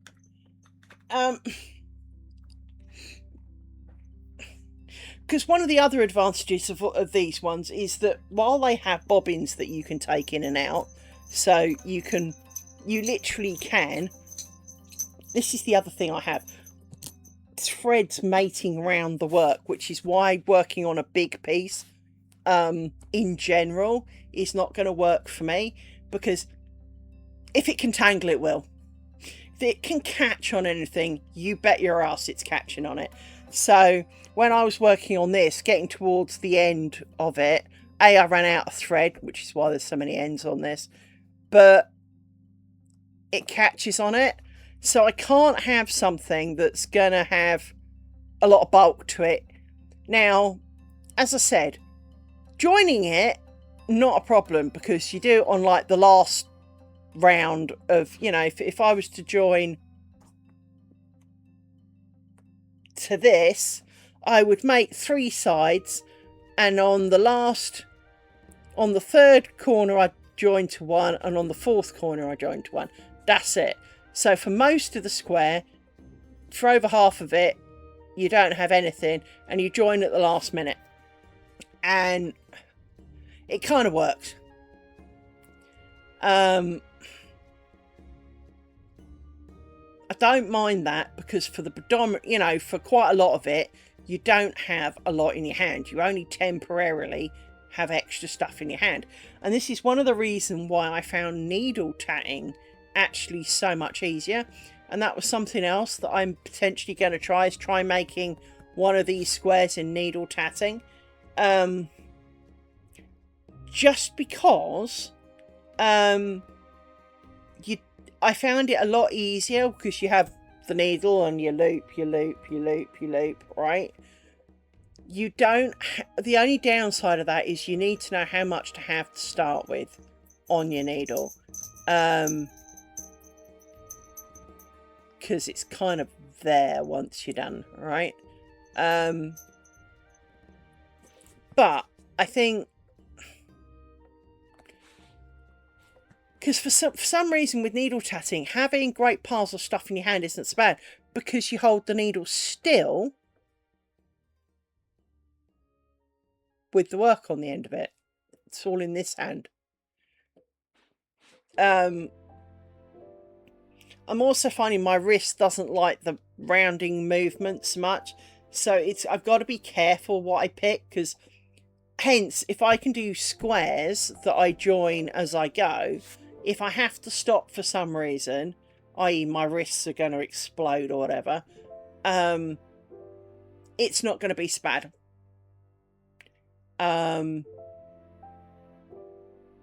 There isn't going to be quite so much problem if I have to take, you know, a month off while my wrist recovers, or my thumbs recover, or whatever. But yeah, now I've sewed the ends in. As I say, it doesn't look very much, mainly because it's small, but it didn't take that long. That was one thing I quite liked about it, is it didn't take very long. I mean, it took longer than it probably should have done. But there was something someone showed, and I can't remember what she was doing. Oh, she was making a lamp. She used, I don't know, let's say one of these two, because I'm pretty sure it was one of these two. And she made 15 of them. Now, I don't think it was these, so it must have been these or something. But she made like 15 out of this, made a cylindrical thing, attached it to the lampshade, and it only took her like 6 hours or something. And I was like, what? And I do find doing this, if I can remember the pattern like I can for these, this one I've got the pattern in my head. They do obviously go a lot quicker. When the pattern's not in my head, Obviously, it's a lot slower because you do a bunch, look up and count them and go, right, I got there. Okay, so I'm needing some of those. Right, I've got three less of those. Right, so I've got three. Now I'm going to count again because I'm going to check I've got the amount I'm supposed to. So you do slow down a lot if you haven't got the pattern in your head. And I do know that, not everyone can remember patterns. I am fairly good at remembering patterns. I'm also good at fucking it up. She says spotting more problems like this should be joined to that there, but I make lots of silly little mistakes, and a lot of that is I forget to join towards the end. So as you come round the final stretch, whichever one it is, I tend to forget that as I'm doing this last chain, for example, if it joins to the other one, I'll forget. Or if this joins to there, I'll make this trefoil, but I'll forget to join it to the last one, right? The first one. I forget to do the last joins, which is why one of my 4-pronged squares like this had 5 prongs, because I kept going.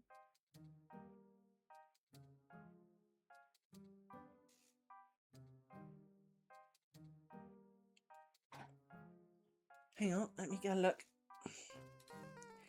Because funnily enough, chances are I could...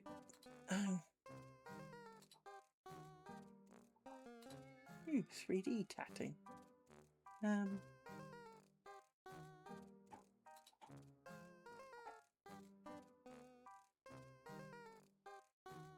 3D tatting. That's curious.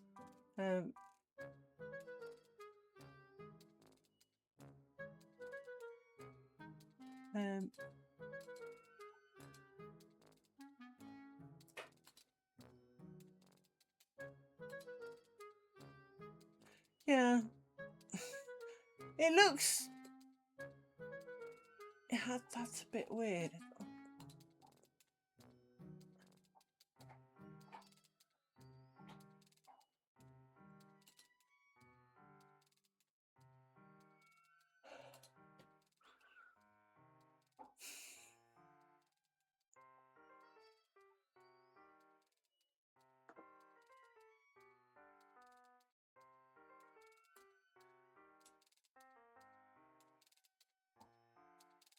I was just looking at this.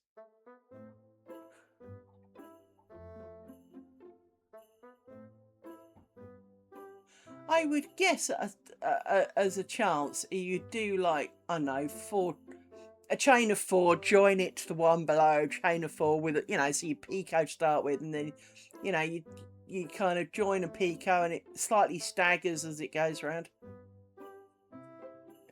Yeah, definitely don't want to be doing that. I definitely don't want to do that. I like it enough, but no, my thumb's already hurting just thinking of that. Seriously, I'm sitting here rubbing my thumb because it's decided to be miserable.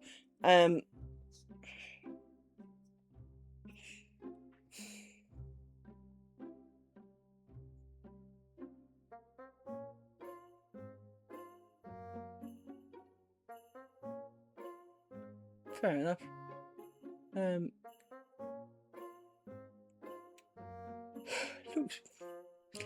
Almost looks knitted,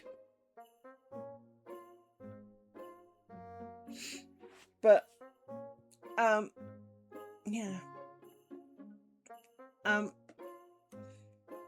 in terms of my plan, I'm gonna make a white one of these, with beads, because well, why not?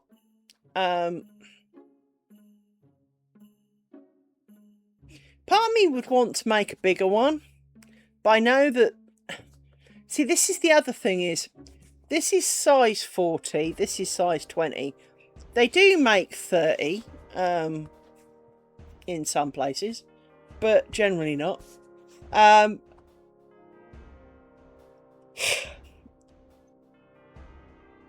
enjoyed making that as a challenge.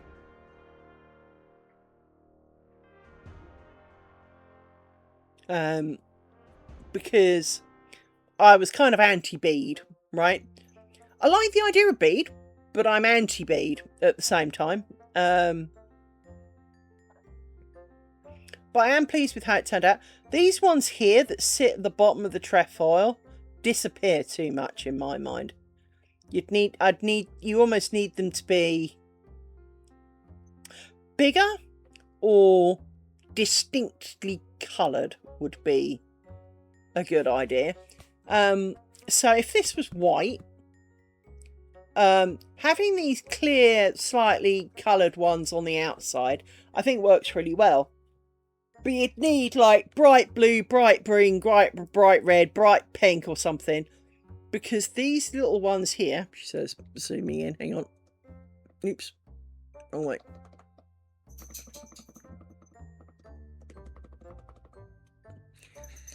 These little ones here, even zoomed in, you can't really see them. But there is a bead here in the bottom of each of the trefoils. And to be honest, if you can't see it, I mean, from the angle I'm sitting at, the sun, the light does glint off them. I can see them. But for the most part, they disappear. And so, what a waste of effort. Because I won't say they were hard to put in, because they weren't. But I feel it needs to be a bit more present. It needs to be bigger. It needs to kind of be more covering. Are you going to fall off my leg again? Now, don't do my nose. Oh, I don't know what I ate earlier in the week. Dear God, I don't know what I ate. Oh, this, you know, I'm human, I fart. All I did, all one night, was fart. And they weren't little, it was like, you know, helium balloon could float round the world, you know, Phileas Fogg going round the world 80 days by fart power level of fart. It was, my house was a danger. It's just this while no one in the house smokes, isn't it, really? Yeah. Because we would have blown some windows. It was a bad night. Yes, it was. Very bad night. I should have been like 40 sizes smaller in the morning kind of night, you know? Yeah. I just don't know how I did it. Literally. It's like listening to bagpipes. It was terrible. I was offended by myself, wasn't I? Yes. You thought it was funny. Yeah, Amy thought it was funny. Mainly because Rory kept having his head next to my bottom and then getting offended. But you thought it was funny. I know you did. I almost could see you rolling around on the floor laughing. Yes. Muttley style, wasn't it? You good girl. Yes, you are. You've been chewing Beth's bone, I heard you. Yes, you did. Here you go. Lie down. Lie down, little one. Why is it you always have to stand on me and you always manage to fall off? There is plenty of places to put your feet. So yeah, Christy, I kind of want it to be complicated, but there is some stuff that I've seen that I don't know if I took a picture of it. I might put a picture on my phone. Hang on. Yeah, I might have done it on my phone.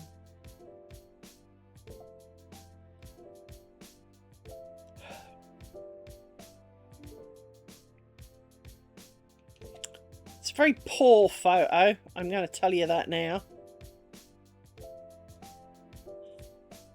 But let's go back to normal. Hang on. Dunk. So that was one I quite liked because you obviously work it in rows and you can go up and down each side. Quite like that, especially with the black and white, because your eyes are drawn to different things depending on your mood, kind of thing. It's a bit like clouds. Quite like that. Again, that one's not technically difficult. It's got far too many picos in it for my mind, especially down the middle. If you have a quick look down the middle, you can see there's a lot of unnecessary unjoined picos down the middle. which could fuck off. But for the most part, I could probably work out a lot of that.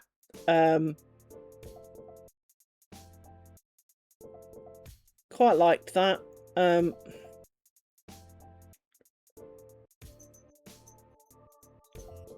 It's amazing how boring my photo reel is. It's mainly dog, lace, tatting, and screen grabs that I probably shouldn't have. So,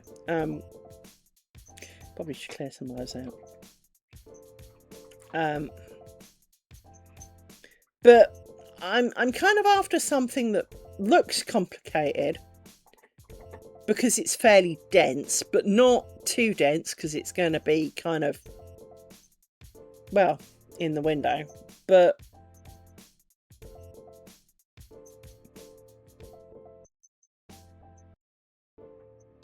something like this, but with more here. Which wouldn't be hard to do if I thought about it hard. But I need to make another one of these to think about it. Because it needs something. These four need to be welded together. And then there needs to be something.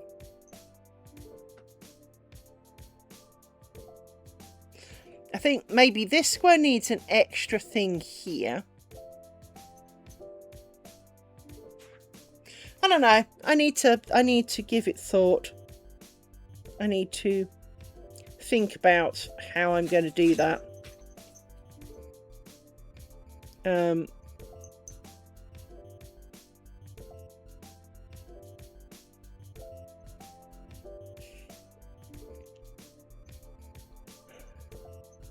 But I'm going to redo this in white and then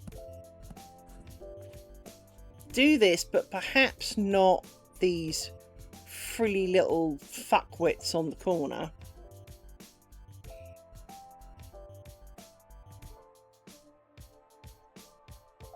Because, well, I wouldn't mind the frilly little fuckwits if they joined to those two picos and had stability. So that might be one of my moments to do with that. What I might do is finish this in white on the outside, or actually I might finish it with brown, just make a brown one.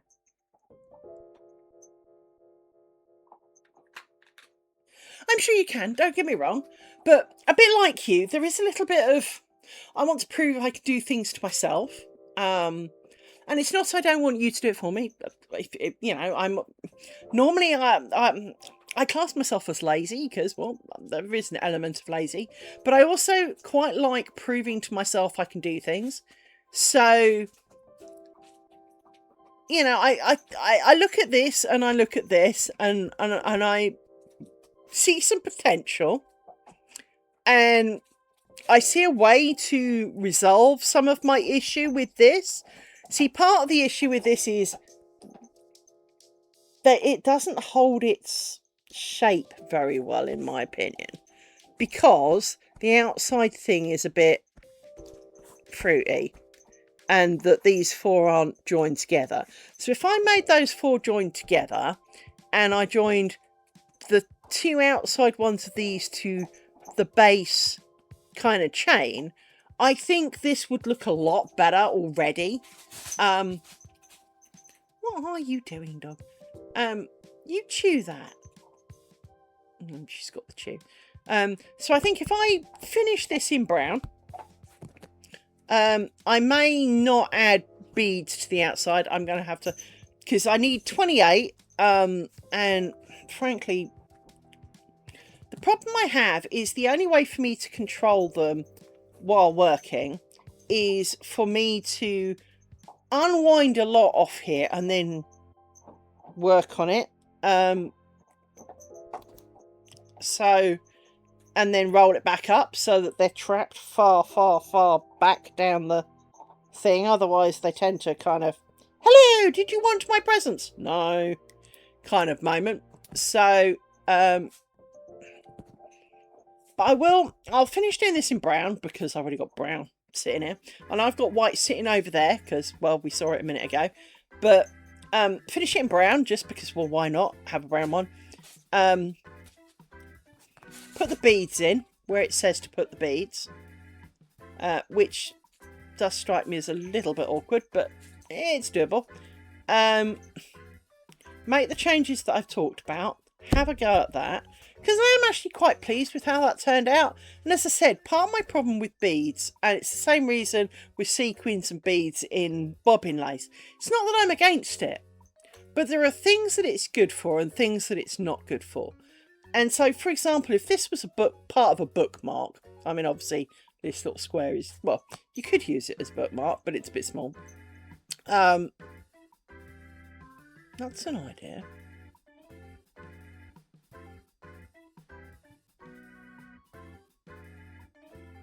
Well, that's a distinctly clever idea.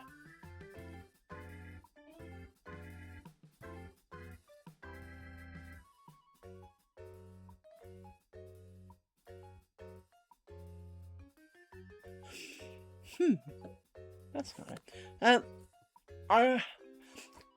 I would love to know, Christy, how you would draw them, how you would draw out the pattern, because much as I quite like the written pattern, I also prefer to see a pattern, a drawn pattern.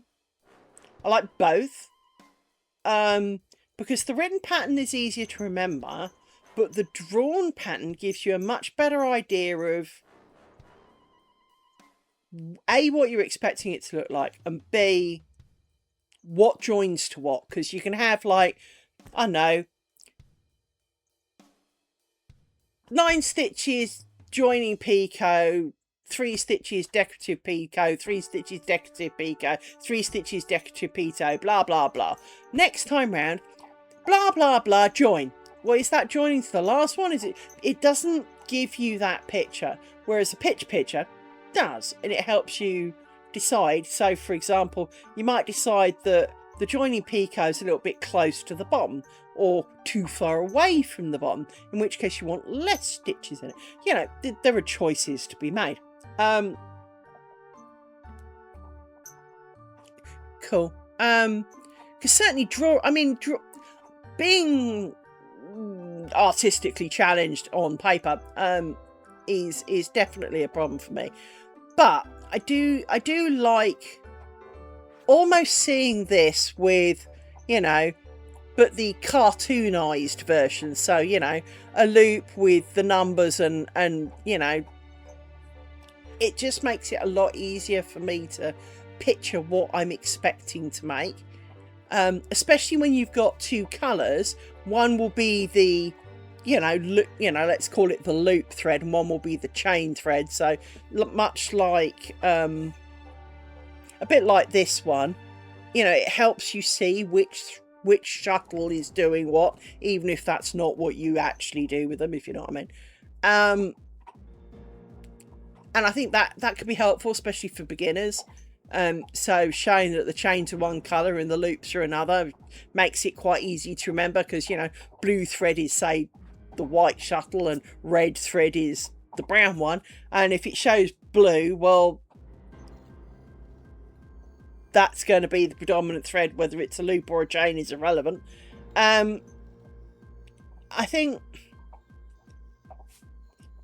I mean, I've got some ideas, but I don't know how to work out if they work, if you know what I mean, because doing a whole piece takes quite a while. It's not ridiculously long. It's not like bobbin lace where 3 months later you've got something the size of a hanky, right? That's definitely not a thing, which again is part of the joy of this, in that but I also think this is much sturdier. This is definitely what I would think of more for use in clothing as structurally part of it. This stuff goes on frills and collars and stuff that don't really do anything. But if you wanted a strip, like you were talking about the jeans, you could have a strip of tatting down the side of, you know, as you're widening part of the jeans, because, well, this has got strength in it. and so we'll take a lot more of the sitting, the standing, the bending, whereas that wouldn't, right? So I can imagine, like, you know, almost like a chain of these, because obviously you could cheat and kind of and then come back, right? But making like a leg strip of tatting, I can imagine that working as an insert for a garment very much, because it would withstand it. I mean, it's not quite the right beige, but you know, if I wanted to have a strip of lace up the side of a jumper, you know, if I had this, you know, a strip of those up through the middle of a sleeve, it would take the wear and tear, and that's always a good thing to do with it. You know, making a strip of something that you can use in your knitting, crochet, whatever, as a decorative insert. But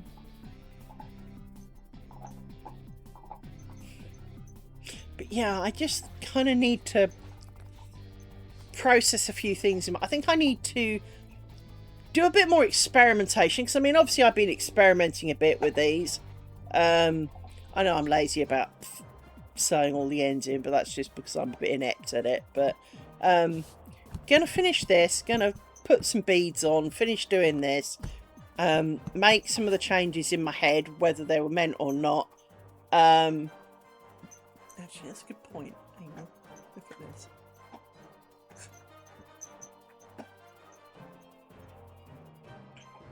Yeah, because I made this following her video. I'm now looking at the pattern on the screen, which I paid for, so I'm not going to show you. And the changes that I've said are basically in the written pattern, not in her verbal pattern. And this is what I think is part of the problem, is that when you, because, you know, I wrote down the written instructions, because I like seeing the written instructions, because that's how I remember them in my head. But I need like the picture to come with it, so I'm not just, here's a picture of the finished shit. No, the actual cartoonized picture. Let me show you what I mean by that. Hang on, let me find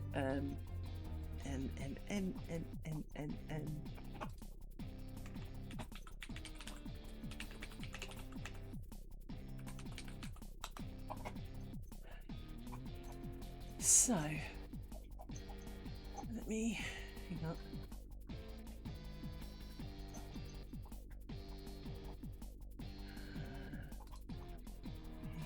Let me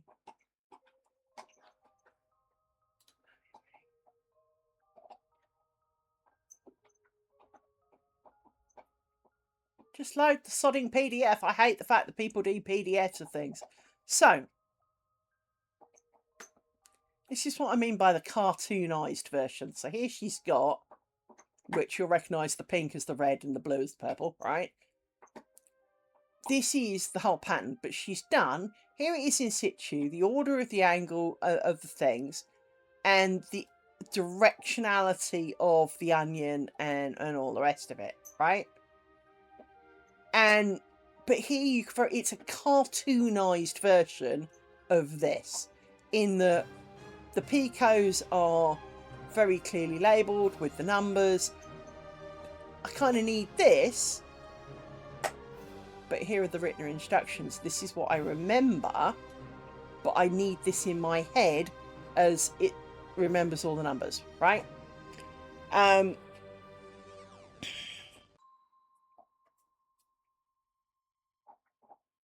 She's also got various other things. So this is the beginning of the, because they're called magic squares for a reason.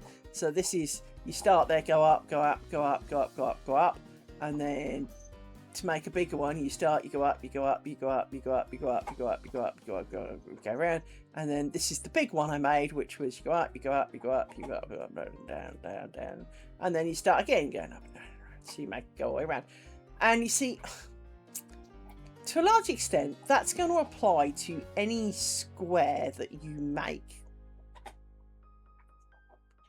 And here she is explaining about how if you turn them and do this with them, you get to the various things. But what I didn't like about this one is on here you have solid corners. On square number 2 you have these floaty, twisty, squirrely, stupid bits. And then on here you don't. You have them in the middle. That kind of works because they're joined in the middle. That kind of works. But on the big one, you have the big soggy things with lots of big loops along the edge. And it doesn't give it any strength at the edge, which you kind of want. So in my mind, almost this needs to be done the other way around, where all of these should be onions. All of these could be the single loops. So yeah, I kind of want this kind of density, but maybe not this pattern, if you know what I mean. So she explains a bit about reading patterns and colour codings and things, which is quite good. But I do think that it is one of those kind of moments is that I quite like this. I just think that these gaps are a bit big and I need to do something to fill them. What? Yes, I know it's Nugget Day. I am aware it is Nugget Day. Stop trying to stand on my boobs. It is Nugget Day, yes. What? I know. You're beautiful. Especially when you're asleep. See, your brother has only given me shit once. You, lots of times. Hey? We're always generally quite quiet and laid back and not slow in the head, but slow. He is gentle and methodical. You're just a crackhead. You're a fucking meth crackhead who there's actually a video I watched this morning, and this girl has clearly had too much to drink, and she's in a restaurant originally and she's giving them shit about something, and she starts getting a bit handsy with them, so she's laying hands on them and pushing and poking and a bit of fisticuff kind of trying. So they evict her, and the bloke that's with us kind of walking along, kind of hanging his head in shame a little bit, until she starts basically accusing him of not being a man and how dare he, and then he starts swinging and the cops come, and it's just one of those moments is that my brain feels like that. She feels like the slightly drunk, slightly on something, getting a bit out of shape over literally nothing, because, you looked at her funny or you thought about her fur or something, right? Whereas he's just kind of mooching in the background going, oh, God, are you done yet? Is it over yet? Am I getting a treat for this? But realistically, he's mostly asleep. I know, I scratched your head and disturbed you, didn't I? Oh look, I said the word scratched, and lo, a brown dogeth appears again. Seriously, little one. You are utterly annoying. You are. That's why you're Noyings. Yes, you're Noyings. You're Amy Noyings. Yes. Amy Noyings Winehouse. That's your full name, isn't it?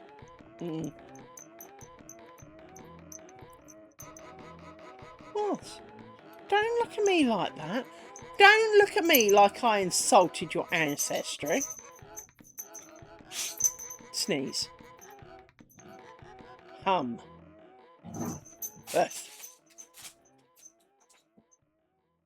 If you ever wondered why I'm insane, hello, me Amy.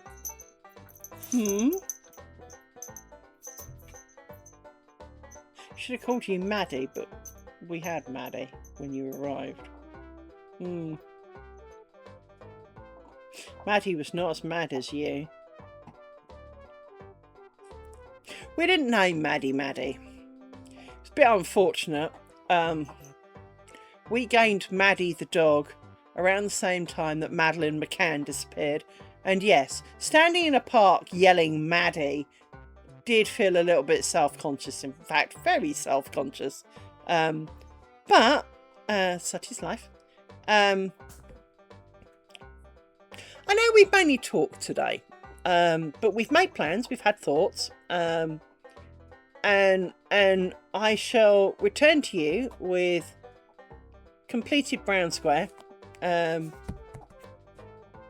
because, well, completed brown square, and see how it goes. Because, as I say, being smaller, this gap will be smaller, just proportionally. It'll be thinner, and maybe it will look less bad. But this took quite a while to do.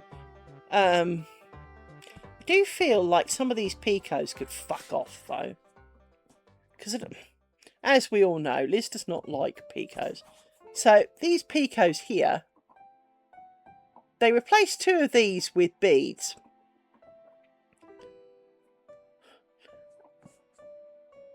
But I'm wondering about replacing them with all of the.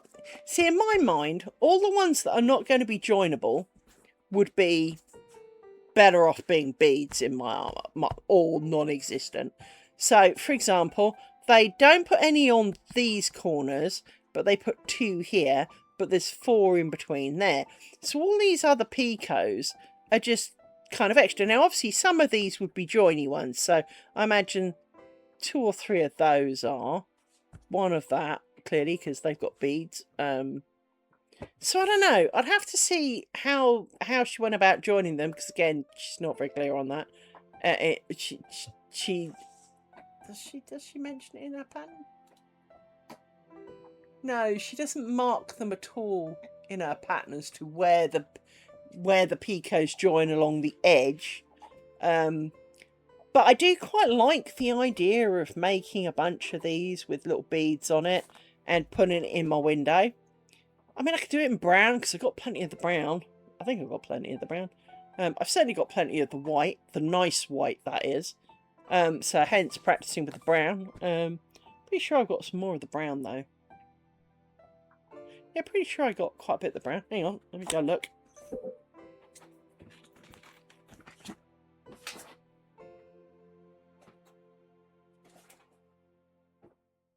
Yeah, I got plenty of the brown.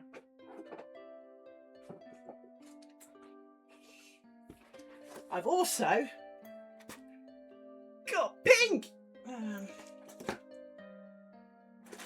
a bit overly pink.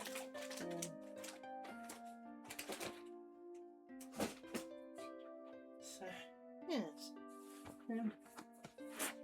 We shall see. I have plans. I want to make things. I want to make something useful. Again, I want to make it for me, not for anybody else. I do kind of fancy the idea.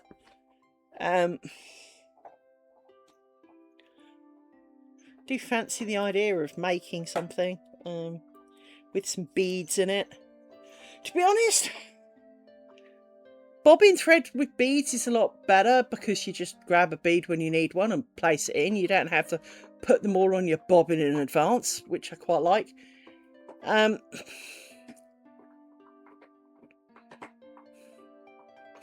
was wondering if there must be a way of doing that.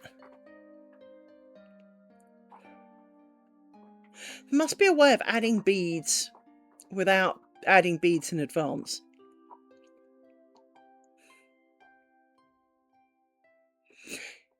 Because having to put the beads on in advance I find very difficult, because if you miscount it, you're screwed. That's it. Over, you know?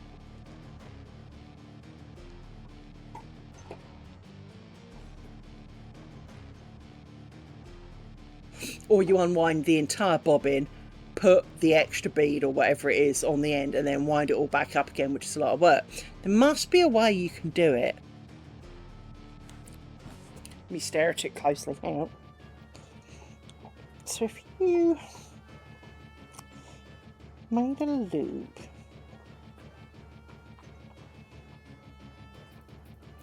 put them over the top and fold it on itself.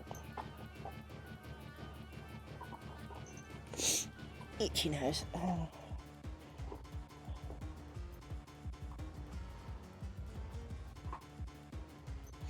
Yeah, I don't think you can so easily with tatting. I'm definitely going to go off and try and start loading them up. I have, for the people wondering how I do that, not that you probably are, but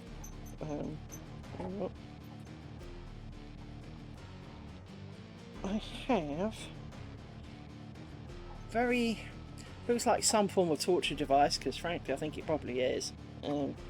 Some nation somewhere at some point will have used these as torture devices. But these are bead needles, and what you do is down the middle there's a split. So you grab the end of your thread, put that through there like that, and then you put the beads on one end and just pull it through. The only problem is doing there are ways and contraptions you can get for helping sort beads out, which I do not possess. So I have to pick up each one and stab it without my glasses on because, well, bead, small. I mean, to give you an idea, hang on.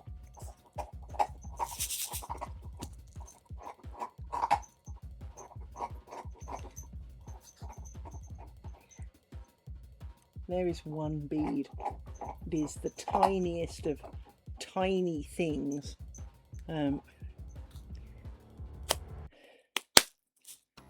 I have an almighty crap ton, as we've said and seen, but you can't just stab the needle in and pick up a load of beads because, well, they fall straight off again.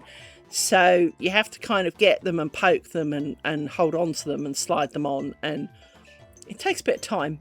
And now, admittedly, because she hasn't counted, I only actually need 28 according to the original pattern, and that is what we'll stick with for first time round.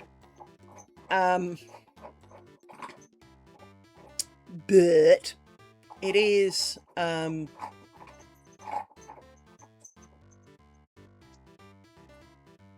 that really sick? Okay. I was looking at this, and what it's not really obvious, where's one that I didn't fuck up so much, this one, right, is that there's 7, a picot, 7, this loop, and then 6, and to me, this is where some of it, I look at it and there's a bit of me that goes, why is that 6 and 1 7? Why is it not all 7s? Why did you do that so that it's not an easier to remember set?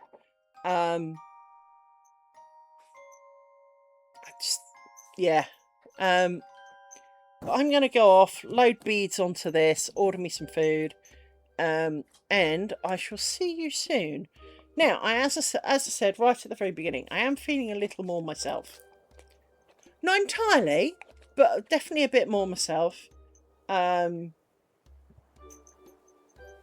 caught myself feeling quite slightly positive this morning. I mean, maybe it wore off a bit, but briefly, I was feeling pretty pleased with myself.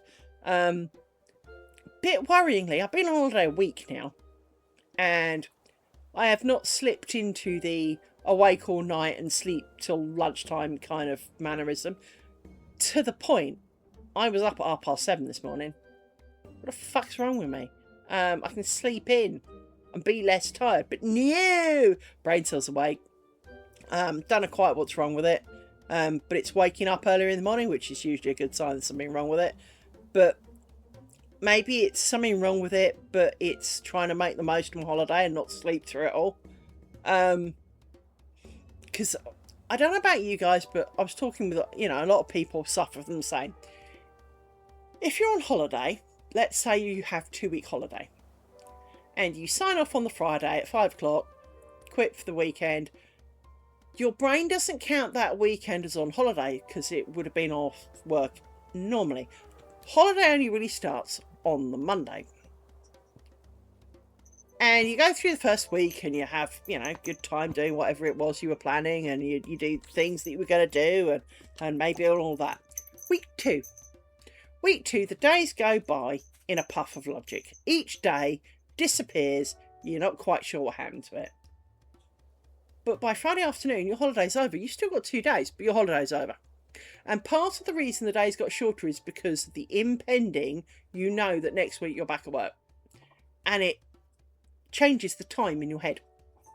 And so me getting up at 7 o'clock in the morning, trying to lengthen the awake time, is what I think my brain cells are doing, is to try and make the most of the time off that I've got, but then it sits around playing Path of Exile and then wonders where the day went. So it's not helping. Other than I've got quite a bit of Path of Exile playing done. Yeah. Need to do better than that. But I do have plans. I am pleased with myself. So I am feeling a little bit better. It is winter, however, and like yesterday, oh dear God, it just didn't stop raining yesterday. Yesterday was just persisting from morning, noon and night, to the point we had flood alerts.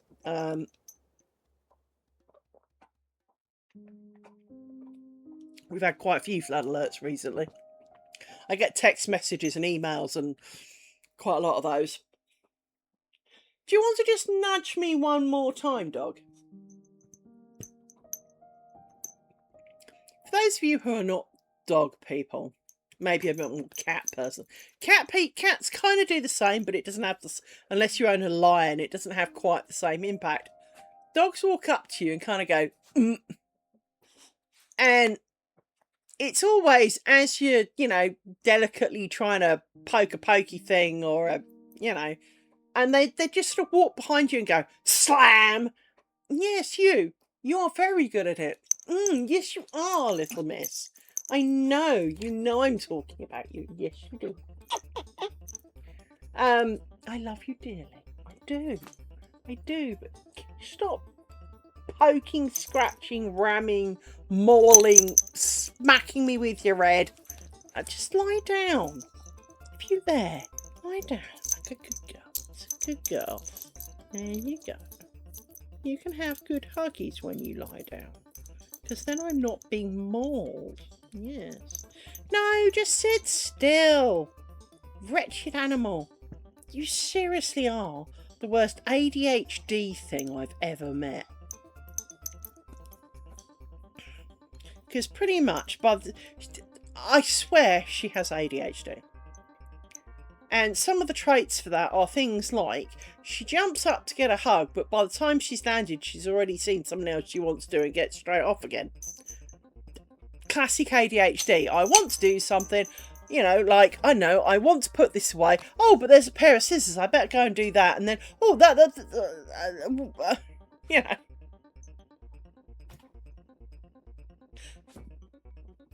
Well, this is true. But it still has aspect of dog, as we know. Over the course of the period of my bobbin mace laking, I have lost many threads to dog whacking the table to the point the bobbin stuff has gone off the table, landed on the floor, and then broken threads and the like.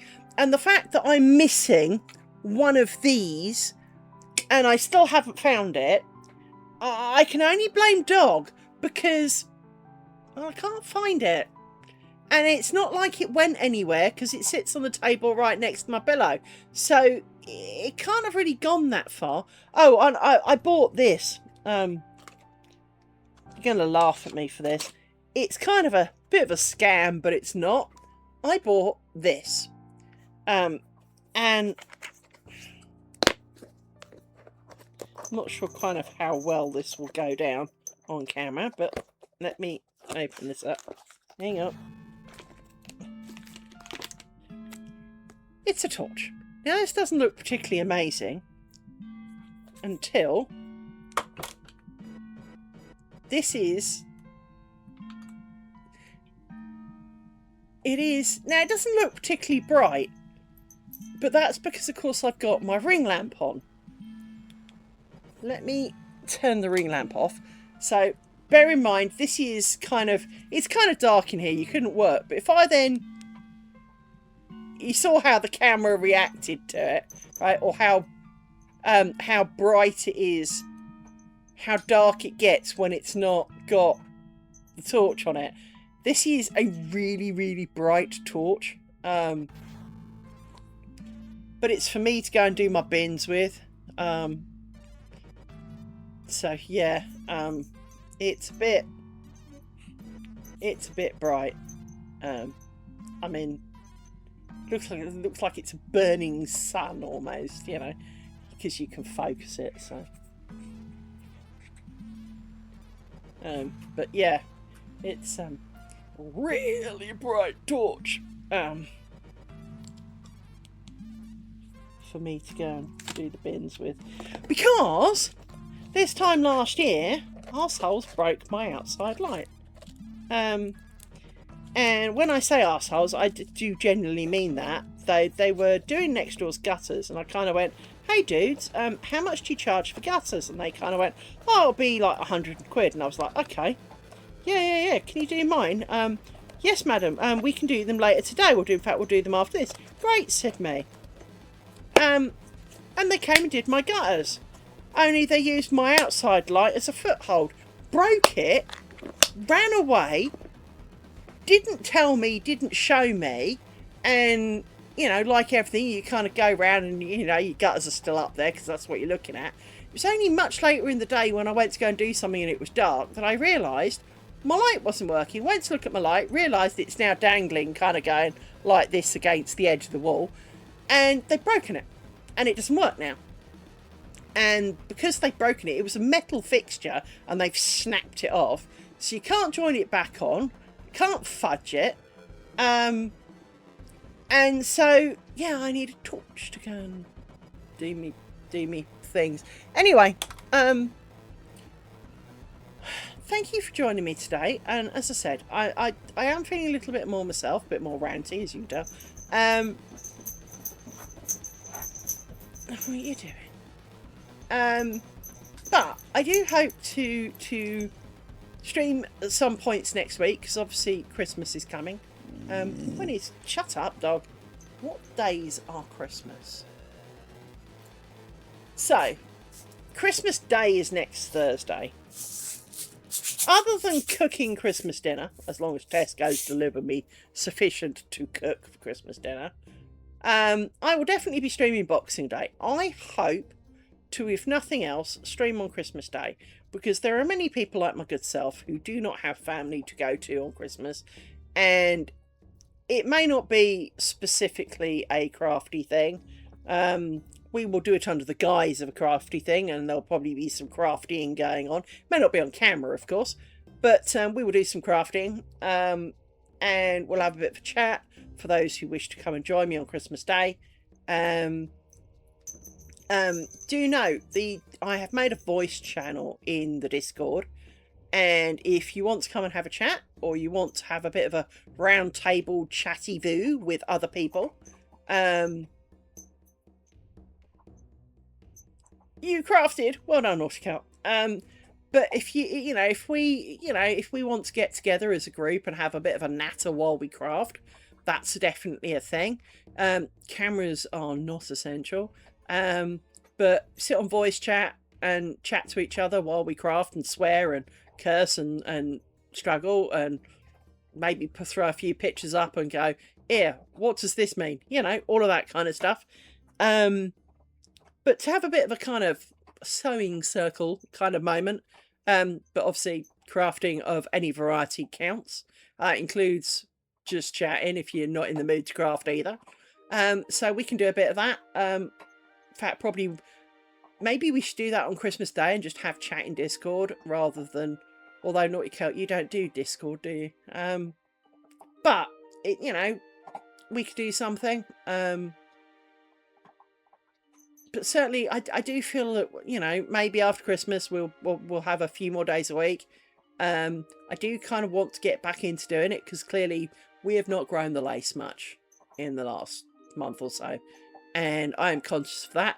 And as I said about the squares, it's all well and good not wanting to do it, but all it's doing is extending how long it will be before it's actually done. And I do want to see my net curtain. I really still do. I just kind of don't want to be working on it right now, and I don't know quite how to deal with that. I think, no worries. I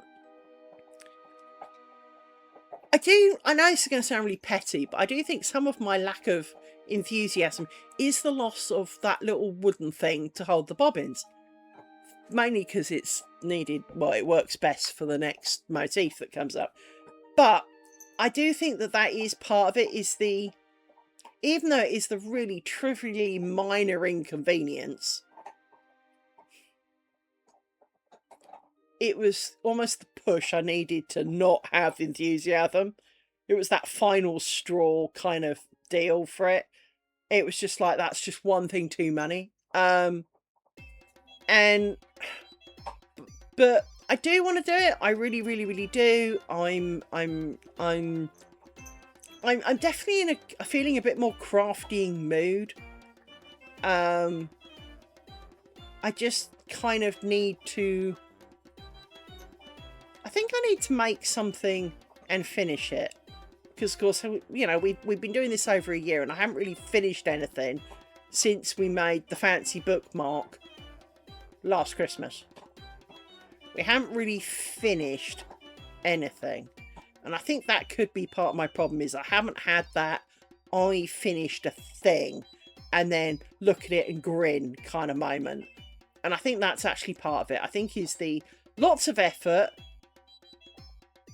nothing really to show for it other than lots of half-made tatted things and a strip and a bit and my test strips, and you know, I know we finished some squares, but again, they're just squares. And I think that's part of it. I think is the fact that we have not finished anything. So I need to finish something. I need to make something and finish it, whether it's bobbin lace, whether it's tatting, knitting, sewing, fuck only knows cares, but I need to finish something. I mean, even my programming stuff, I've been playing around with some programming stuff, made some good progress, but it's not finished. It's only I have added a thing. It's like I've made one more square.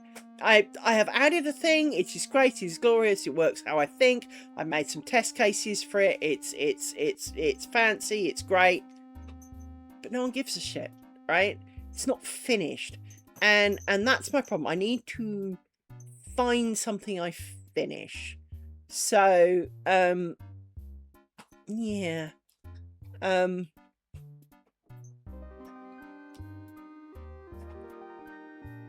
Definitely need to think about it. I need to find something to do and finish. The question is what. But I shall see you again soon. If not, Christmas Day. Christmas Day might be here or on Discord. We will decide nearer the day. Boxing Day, of course, will be here because it's Friday. God knows what we'll talk about or what we'll do, but we'll find out when we get one, when the camera turns on Friday. But I shall hopefully get around to doing lots of stuff or little bits of stuff to tell you all about and show you, and yeah, I shall see you soon. Take care, everybody, and thank you for coming. Bye bye.